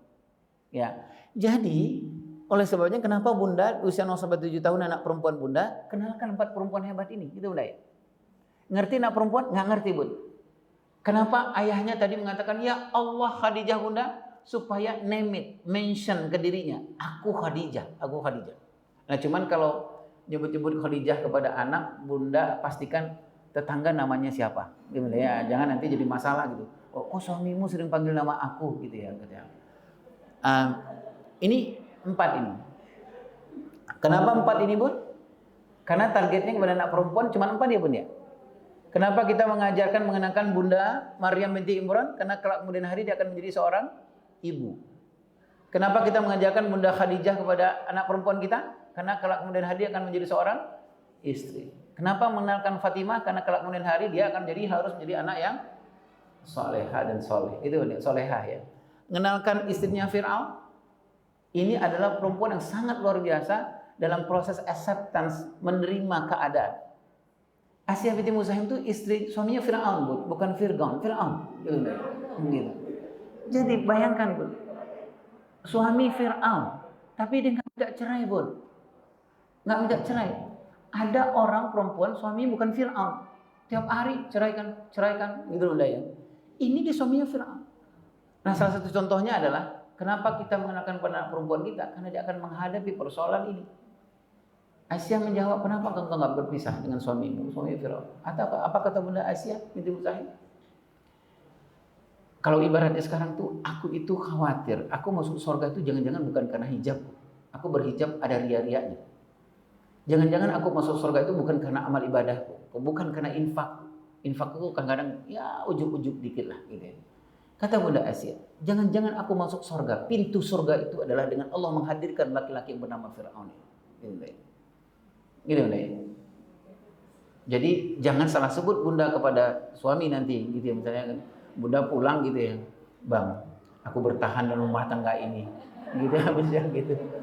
Kata suami gitu, emang aku Fir'aun apa? Gitu. Ini Bun, semuanya ini yang tadi kita diskusikan penyebab terjadinya apa Bun? Utang pengasuhan, gitu Bunda ya. Ini contoh saja, Bunda dan Ayah, Bunda pasti sudah mengetahui soal ini. Ini contoh-contoh saja Bun yang harus kita lakukan. Ya, 0 sampai 8 tahun itu apa? 0 sampai 2 tahun saya tuliskan kelekatan-kedekatan. Kelekatan-kedekatan itu kalau kedekatan itu fisik, kalau kelekatan itu psikologis sifatnya. Itu Bunda ya. Nah, ini umur 8-15 tahun Bunda dengan Ayah harus cek. Kita sudah bikin program akil balik buat anak kita. Sudah kita akilkan balik anak kita apa belum? Gitu Bunda ya. Sudah kita latihkan tentang laki-laki dan perempuan atau belum? Nah, ini contoh-contohnya. Ini contoh kita menjalankan amanah. Tadi yang saya sebutkan. Ini hal. Ini yang Allah kuatkan. 3 ini. Caranya bagaimana mengurus yang 3 ini diurus dengan 3 di bawah ini. Gitu Bunda ya. Jadi anak-anak apa Bun? Anak-anak 0 sampai 7 tahun tadi salah ya Bun ya? Salah. Bagaimana caranya? Arahkan. Jadi jangan konsentrasi kepada 0 sampai 7 tahun yang negatifnya. Misalnya gini Bun, anak 0 sampai 7 tahun Bunda, 0 sampai 8 tahun. Dia makan minum tangan kiri. Bunda jangan konsentrasi kepada tangan kirinya. Gitu Bunda ya. Jangan kalau bilang ha, kiri lagi gitu. Nanti dia kiri terus Bun. Jadi kita sebutkan itu. Ya Bun ya. Jadi arahkan dari yang tidak benar menjadi yang soleh itu seperti apa. Itulah sebabnya Bun kenapa ketika punya anak 0 sampai 7 tahun kita berusaha sekuat mungkin Bapak dan Ibunya untuk menjadi soleh dan soleha. Karena anak-anak sedang butuh ini gitu loh Bun. Ya. Nah, ini contohnya saja 7 sampai 14 tahun. Nah, ketika kita tidak memberikan ini termasuk yang tadi saya sebutkan itu yang sebenarnya utang pengasuhan. Karena umur 15 tahun ke atas segala sesuatunya itu kalau saya mengatakan sudah mulai telat. Kita tidak mengajarkan tentang empati kepada anak kita sampai umur 15-20 tahun, anak kita memang tidak akan empati kepada orang. Nah, itu kita sebut utang pengasuhan. Oke, nah utang pengasuhan itu ada 3, Bun.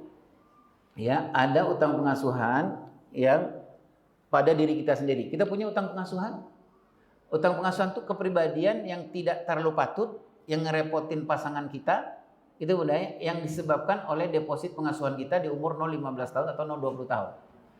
Teman kerja Bunda, misalnya kalau Bunda kerja di kantor, itu kalau kita lagi ngumpul-ngumpul, terus tiba-tiba teman itu diem, gitu Bunda ya. Bukan dia nggak senang sama kitanya, tapi dia nggak senang dengan kepribadian kita, gitu Bunda ya. Lagi heboh-heboh nih, tiba-tiba kita datang langsung diam gitu. Kok diam? Enggak, gitu. Sebenarnya bukan nggak senang sama kita, tapi nggak senang dengan apa yang di dalam kita. Apa tuh nggak senangnya? Orangnya suka gibah, gitu. Nah, benar-benar gitu Bunda ya.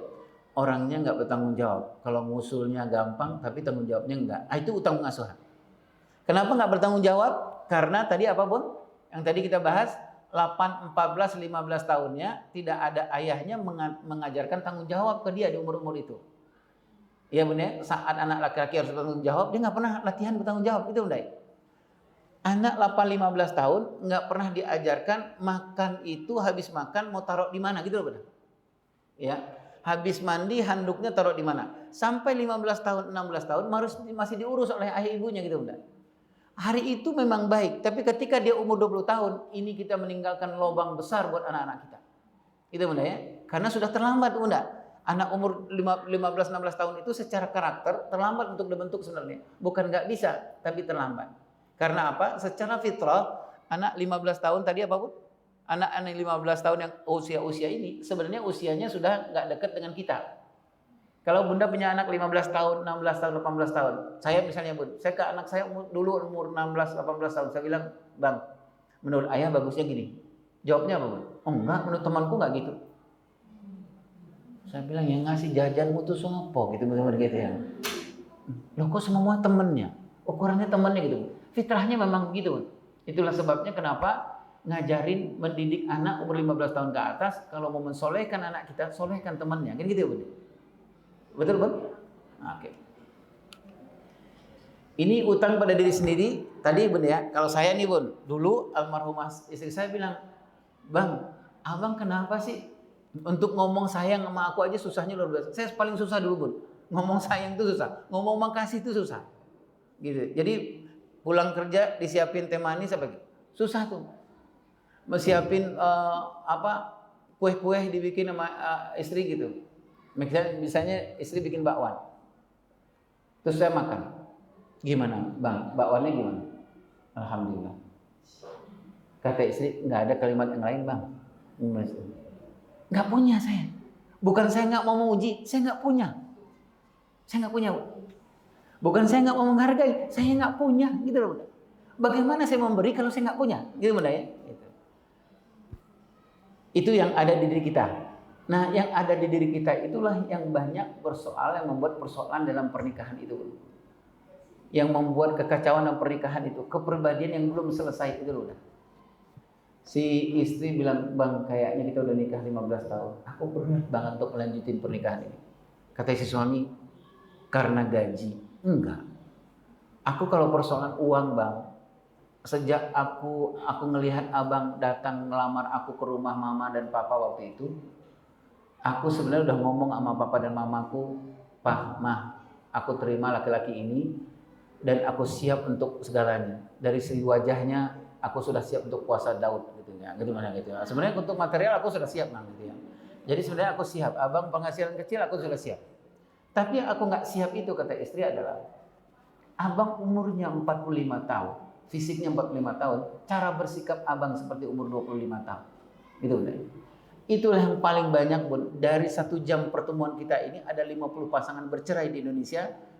Paling banyak itu sekarang bukan karena persoalan material, tapi lebih karena persoalan utang pengasuhan. Gitu Bunda. Gak kuat aku ya Allah Bang. Nah, gitu loh Bunda ya. Bukan karena persoalan material. Ibu-ibu kan sudah siap ya. Puasa Daud sudah pernah latihan lah ya. Yang gak kuat tuh apa? Dia umurnya 50 tahun, tapi cara menyelesaikannya seperti orang umur 25 tahun. Contohnya apa? Saya contohnya. Saya pulang, disiapin sama istri, teh manis. Kemudian kata istri, ini teh manis terbaik yang pernah aku bikin, Bang. Saya minum. Rupanya istri mungkin lupa masukin gulanya, nggak cocok lah gitu, Bun. Saya minum, nggak manis, Bun. Apa yang saya lakukan? Saya ambil handphone, saya ngelihat ke TV, Bun. Istri situ. Saya gini. Kata istri, dihabisin, Bang, mumpung lagi panas. Jawaban saya apa? Terus itu aja udah. Bang, dihabisin mumpung lagi panas, gimana sih enak? Terus itu aja. Tanpa ngelihat, terus itu aja udah. Ya enggak, Bang, udah. Umurnya misalnya 45 tahun secara fisik, menyelesaikannya seperti anak umur 25 tahun. Gitu benar ya. Nah, ini utang pada diri sendiri. Bagusnya, Bun, bagusnya nanti Bunda habis tahajud, habis sholat taubat kita seperti Bunda lakukan biasa, habis sholat hajat, ambillah kertas lembar, kemudian bilanglah sama diri Bunda, apa sebenarnya utang pengasuhan yang ada di aku yang menyebabkan orang gak suka sama aku, yang menyebabkan pernikahan menjadi kemerungsung itu apa. Jangan-jangan karena persoalan, kenapa sering bertengkar, kan persoalan di pihak yang lain, persoalan kita sebenarnya. Kita gampang apa-apa stimulan dari pasangan langsung respon, apa-apa langsung respon. Kita nggak punya kemampuan untuk mendengar gitu, Bang, karena kita memang nggak pernah dilatih untuk mendengar. Kita nggak punya kemampuan untuk tangguh gitu loh, Bunda. Karena apa? Karena kita nggak punya latihan untuk tangguh. Nah, itu utang pengasuhan pada diri sendiri. Punya kita utang pengasuhan pada diri sendiri? Punya, Bun. Kita nggak usah bohong, punya. Saya punya banyak, Bun, yang harus kita selesaikan. Yang kedua, utang pengasuhan itu kalau kita menikah ada di pasangan kita, gitu Bunda ya. Ada di pasangan. Kita menikah, kita bersatu, ada bahagian dari pasangan kita juga harus menjadi tanggung jawab kita. Yang sebab Allah sebutkan hunna libasul lakum wa antum libasul lahunna.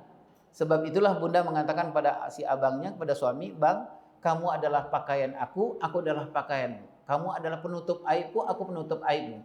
Penutup aib terbesar yang terhebat yang Allah kirim ke aku adalah laki-laki yang ada di hadapanku. Aku punya aib banyak, Bang. Apa aib? Punya hutang pengasuhan yang banyak. Aku orangnya sensitif, Bang. Abang sudah ngerasakan selama pernikahan kita ini. Kalau aku gak tersinggung sedikit, aku gak bisa ngomong. Aku langsung ke jendela. Gitu. Gitu ya. Abang udah ngerasain kan, abang nanya, Dek, kamu marah? Gak. Kamu sedih? Gak. Gitu. Terus kenapa kamu tiba-tiba sakit asma? Nah gitu bener ya. Gitu. Nah itu utang pengasuhan.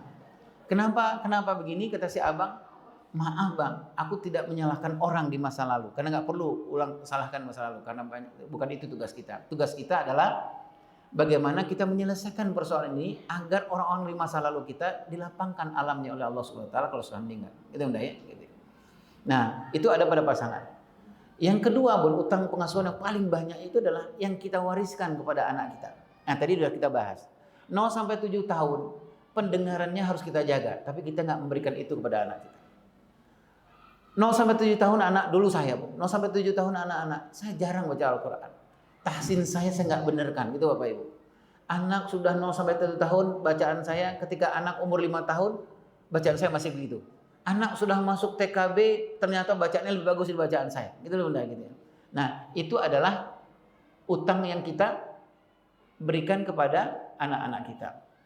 Anak-anak kita harusnya umur menjelang balik, dia harus ada proyek akil baliknya. Yang Nabi Ibrahim sampaikan ke Nabi Ismail di As-Saffat 102 itu. Ya. Tapi kita nggak tahu. Saya nggak tahu. Saya nggak melatihnya gitu loh, anak laki-laki dan anak perempuan. Saya nggak pernah mengenalkan siapa Bunda Khadijah pada anak perempuan saya. Saya nggak pernah mengenalkan siapa itu Bunda Maryam. Sehingga anak perempuan saya berkurang rasa malunya, bahkan dia nggak punya rasa malu. Gitu udah ya. Gitu. Nah, okay. Nah dari sekian banyak ini Bun, 3 ini adalah tugas kita, ya Bunda ya. Tugas yang menurut hemat saya nggak akan pernah berhenti sampai umur berapapun kita. Saya pun dulu mengira bahwa setelah menikahkan anak, saya lagi ungkang kaki aja Bun. Ternyata 3 anak, 2 sudah menikah, 2 mantu ini berubah menjadi debt collector yang galaknya luar biasa. Debt collector Bun, nagih utang. Apa utangnya? Yang saya nggak pernah lakukan kepada anak saya, ditagih sama mantu saya. Contoh nih Bun, telepon. Saya lihat, mantu nih, debt collector datang. Assalamualaikum ayah. Waalaikumsalam. Gitu. Kalau pertanyaannya ayah sehat, kalau ayah sehat berarti dia nangis gitu. Sehat nak, ya mudah-mudahan tidak jantungan lah gitu. Gini ya, kalau sudah gini itu, gitu. Dia nagih utang yang ada di suami. Anak ayah yang suamiku, anak ayah yang laki-laki yang gagah itu, kan sekarang aku udah punya 2 orang anak ya, nikahnya kan udah lama berarti ya. Setiap akhir bulan nih ya, setiap akhir bulan aku tanya sama anak ayah yang gagah, diulang-ulang gagahnya, gitu kan menyakitkan, gitu ya, gitu. Jadi setiap akhir bulan nih aku tanya, bang, tadi abang lewat dapur nggak? Anak ayah itu jawabnya lewat. Abang ngelihat nggak tempat beras kita kondisinya seperti apa? Anak ayah jawabnya lihat. Gimana kondisinya bang? Udah habis berasnya. Kalau udah habis menurut abang bagusnya gimana? Anak ayah yang gagah itu jawabnya gini, gimana ya? Bagusnya gimana ya? Gitu.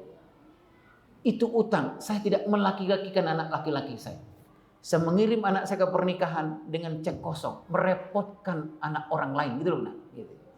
Dia nggak berani mengatakan, kan harusnya nggak bun. Kalau dia bilang nih, misalnya dia tanya, istrinya nanya, bang tanggal berapa sekarang? Kalau saya sudah mengajarkan ke laki-laki kepada anak laki-laki saya, mungkin kalimat berikutnya nggak perlu lagi gitu loh. Bang tanggal berapa sekarang? Karena itu setiap akhir bulan ditanyain gitu loh.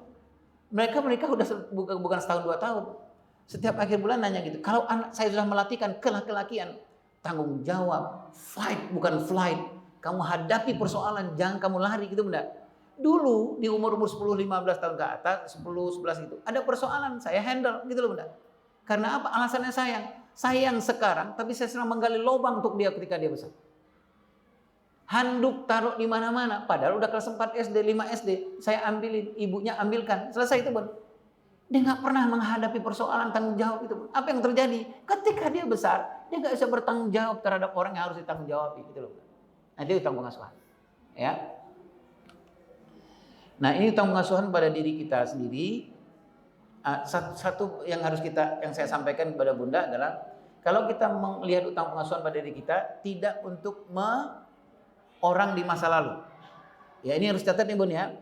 Catat. Jadi orang-orang dewasa yang ada di lingkungan kita di masa lalu mungkin karena banyak persoalan. Seperti saya dengan ayah saya. Kami dalam hidup dulu waktu kecil saya miskin yang sangat miskin.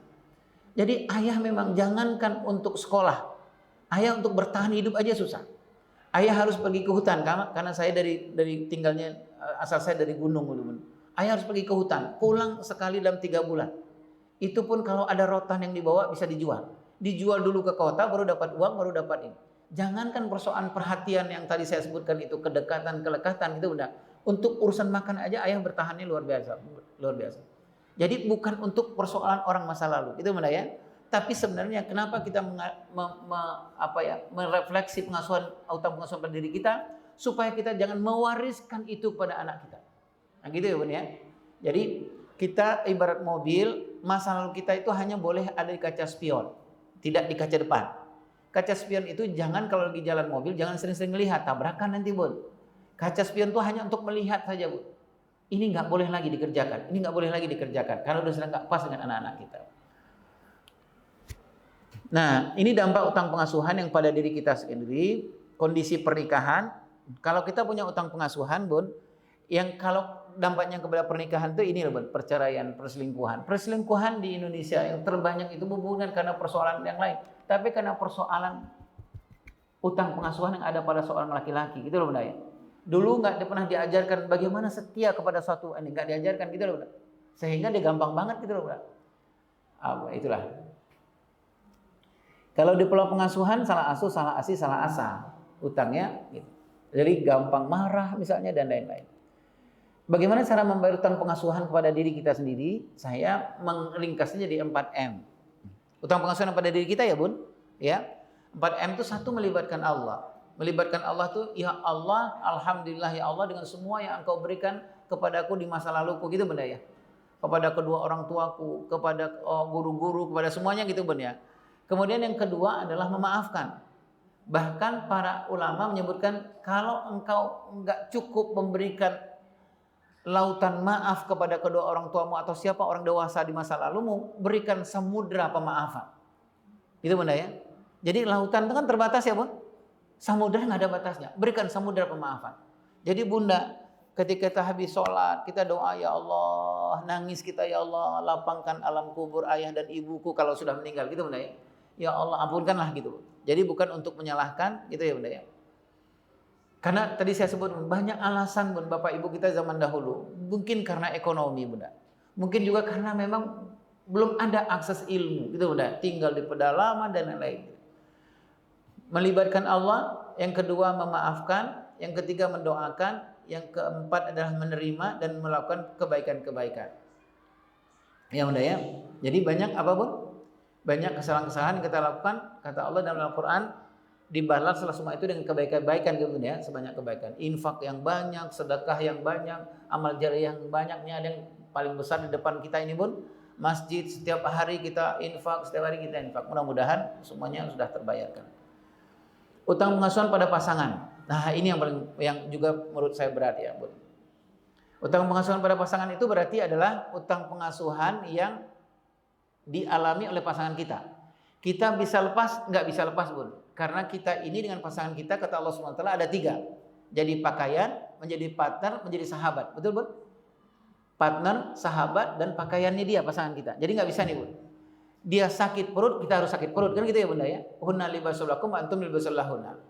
Si abang orangnya nggak pedulian, si abang orangnya nggak suka yang suka nunda-nunda, itu juga urusan sama kita. Setidak-tidaknya kalau suami kita suka nunda-nunda, anak kita akan memfotokopi seperti apa yang dilakukan oleh ayahnya. Oleh sebab itu kita mengatakan bahwa semua yang abang kurang di abang, aku adalah perempuan yang Allah kirim untuk menyelesaikan persoalan itu. Gitu ya Bun?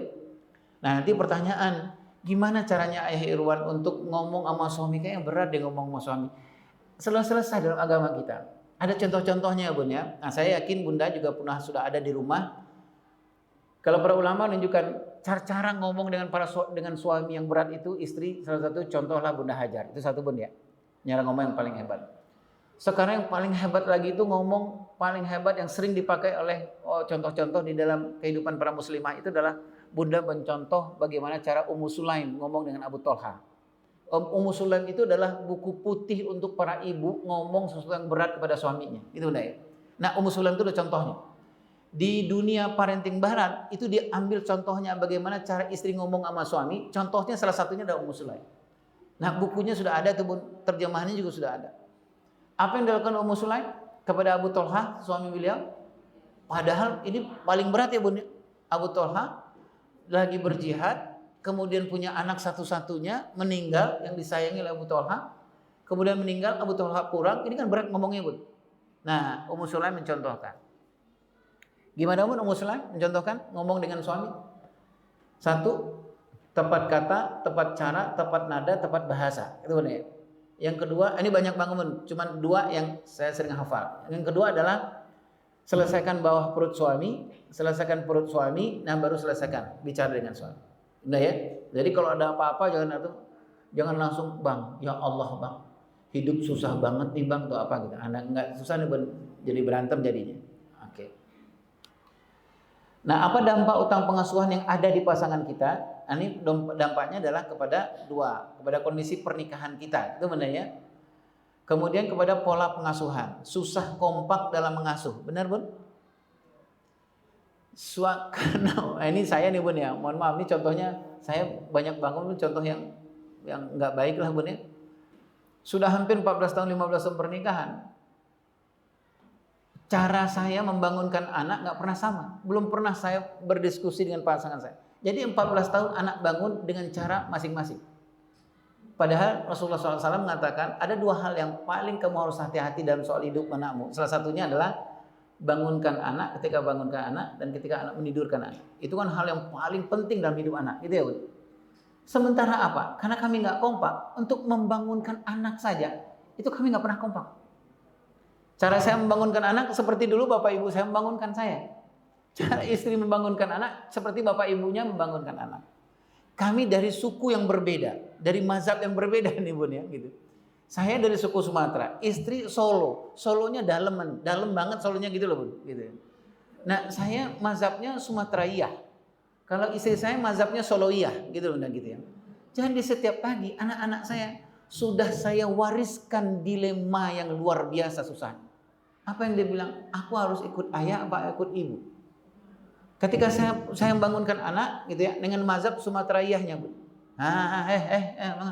Masa depan, Besok almarhumah istri saya yang mazhabnya Soloiyah ini, Bun, datang, Bun. Nah, datang. Ini bukan saya mengatakan orang Sumatera begini Solo, enggak ya, yang saya alami. Datang. Enggak ada, Bun. Kalau saya dari ruang tamu, gitu Bun ya. Kalau istri saya datang. Kemudian kata istri saya, "A'udzubillahi minasyaitonirrajim." Kemudian dilus, kemudian baca berdoa, kemudian Mas, ibu sudah siapkan minuman yang paling kamu suka. Langsung mata anak gini, gitu. Kalau saya udah berteriak-teriak, anak mesti gini, gitu. Bayangkan, Bun, 14 tahun saya berkhianat dengan amanah Allah. Nggak pernah sama. Jangankan bicara yang besar-besar, membangunkan anak aja nggak pernah sama, gitu loh.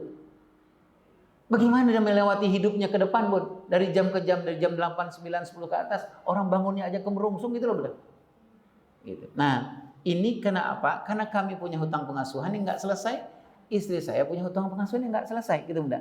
Karena apa? Karena saya nggak ngomong dengan istri, hunna libasul lakum antum libasul lahunna.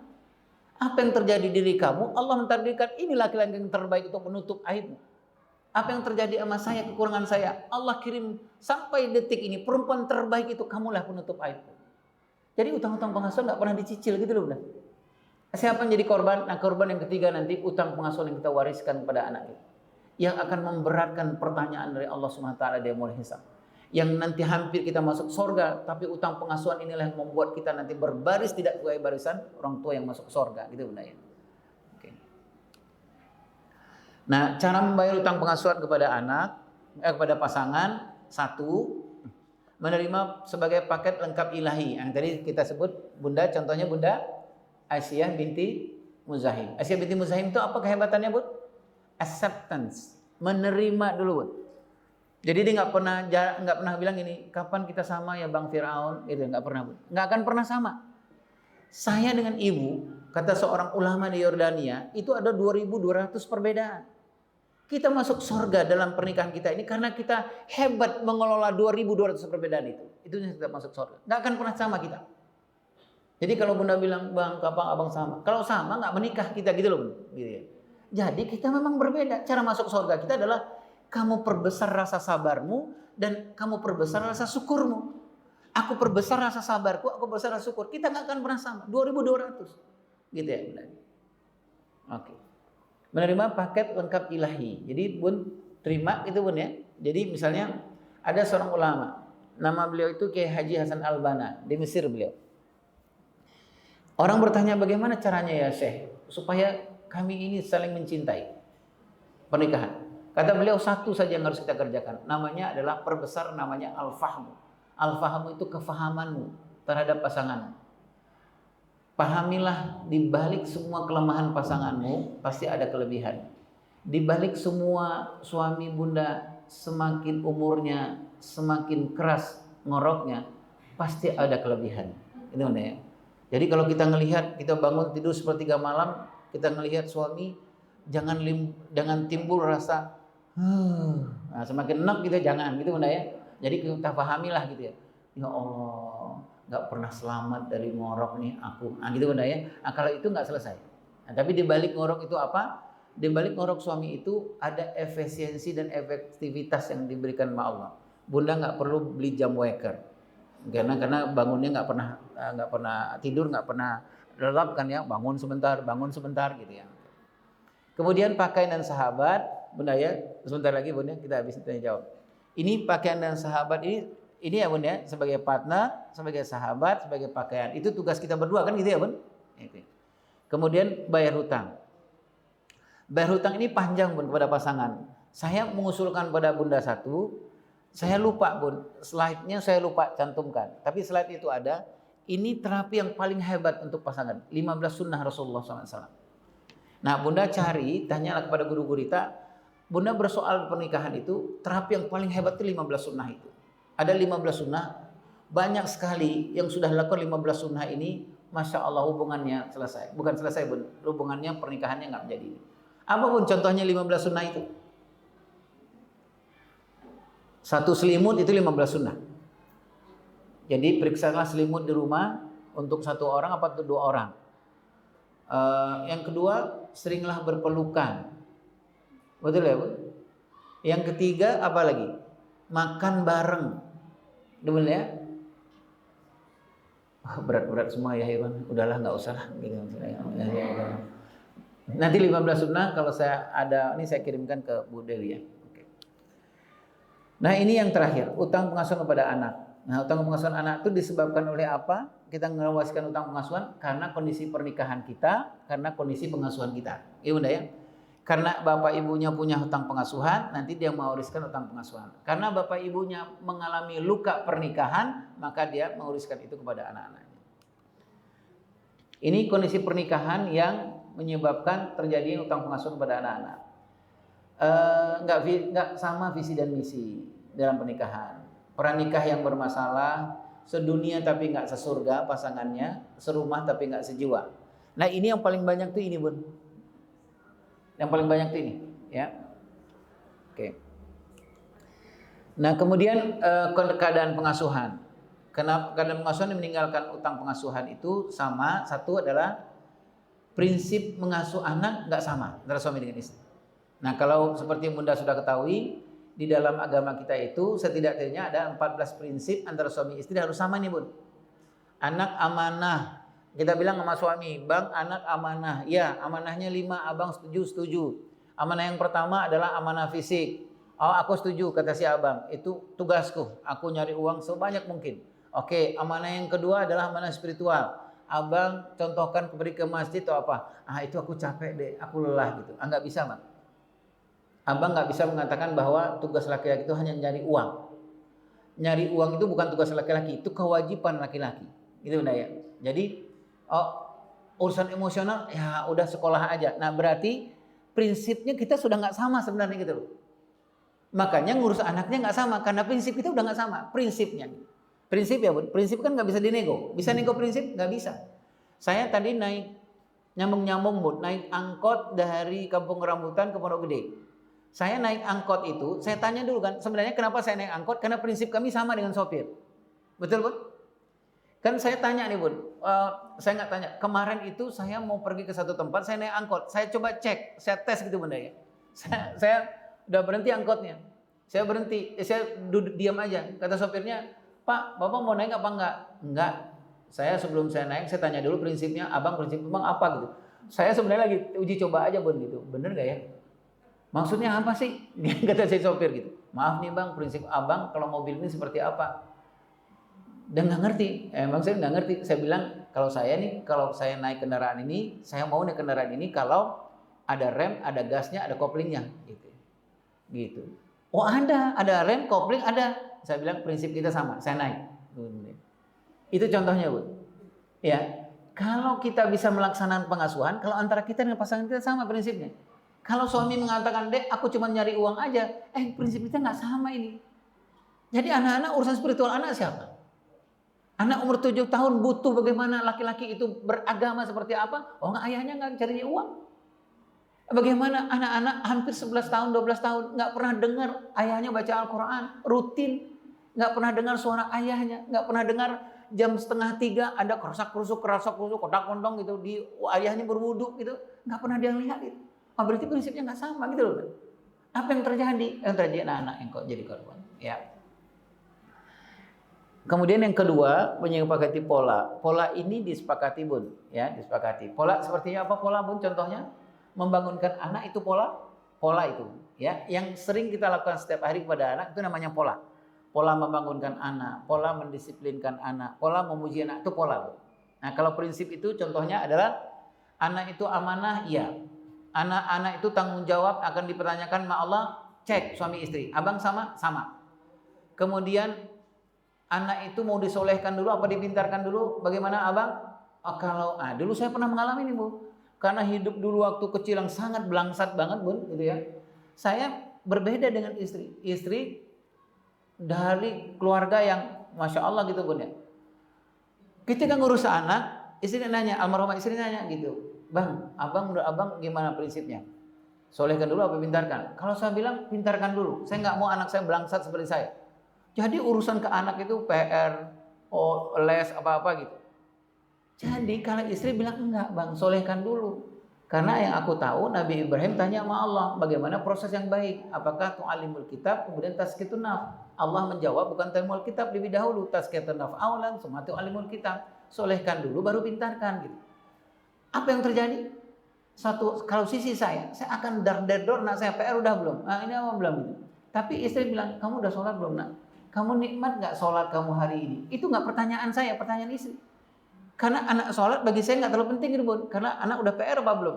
Karena memang prinsip kami berbeda. Nanti saya sebutkan tadi bun.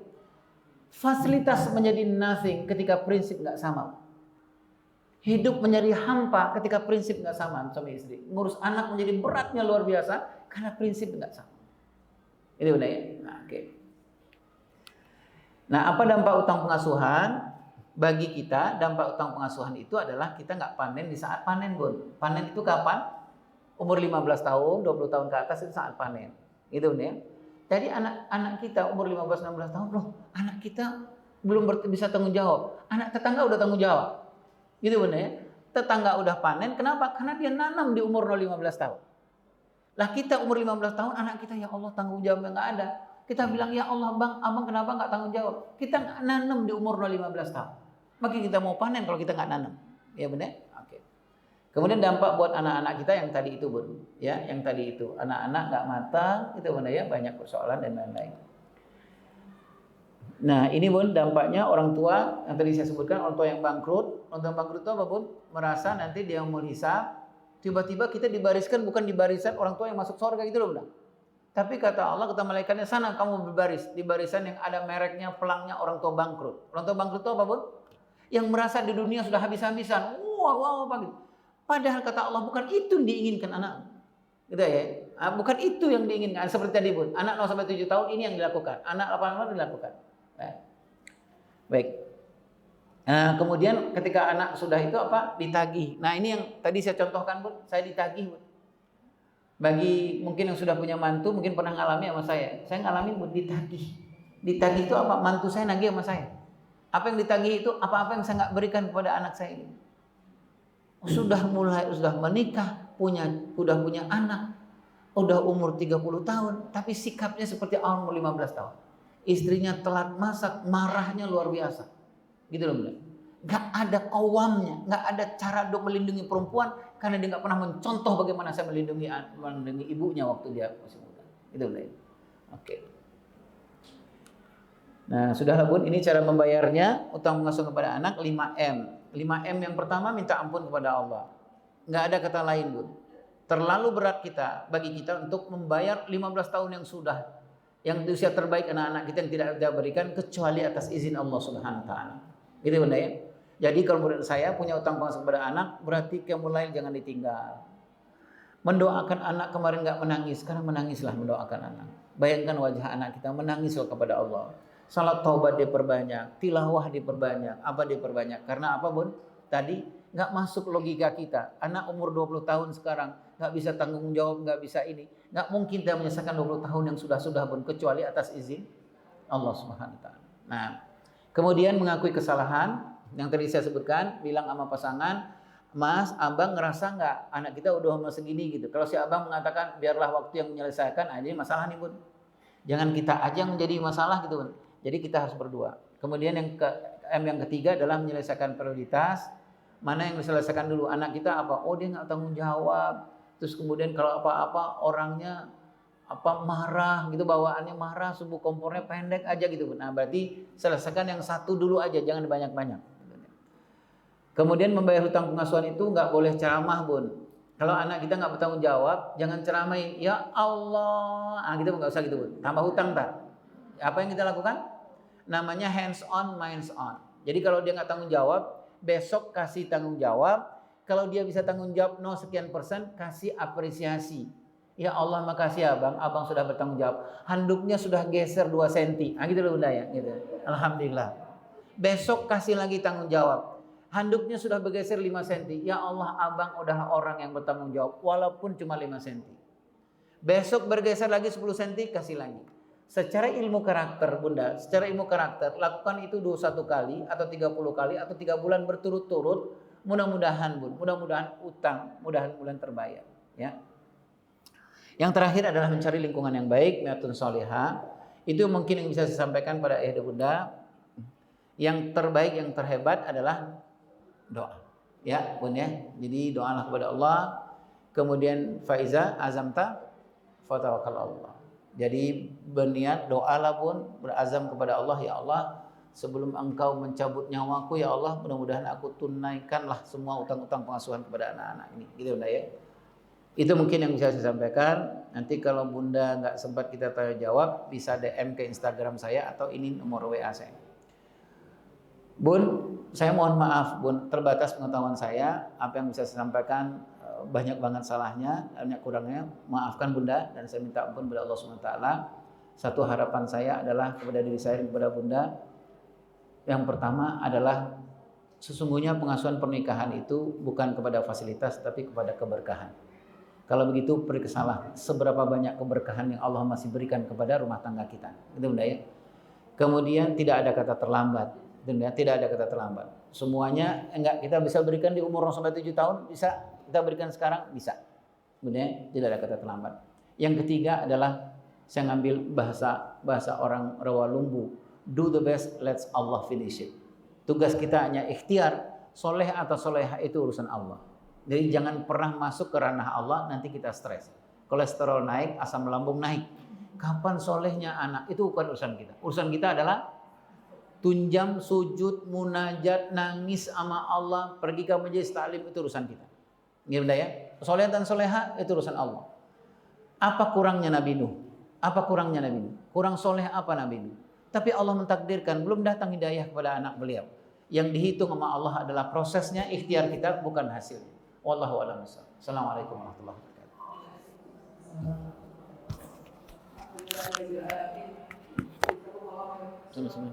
Jadi atas ilmunya sangat bermanfaat bagi kami sebagai ibu rumah tangga dengan pencerahan ayat Quran di depannya. Tapi saya jadi waktu ya. Jadi tidak ada sesi untuk tanya jawab ya itu dia. Jadi kalaupun ada pertanyaan, ayat Iwan buka pertanyaan. Terima kasih banyak atas ilmunya, Irwan. Sama-sama, Bu. Ilmu yang diberikan tadi bisa kita ambil hikmahnya, bisa kita perbaiki tentang pengasuhan dari diri kita maupun tentang pengasuhan kepada anak-anak. Apabila apabila ada kesalahan dan kekurangan dalam taklim ini, kami mohon maaf. Terima kasih atas kehadiran ibu-ibu juga semuanya. Mari kita tutup dengan pengalaman.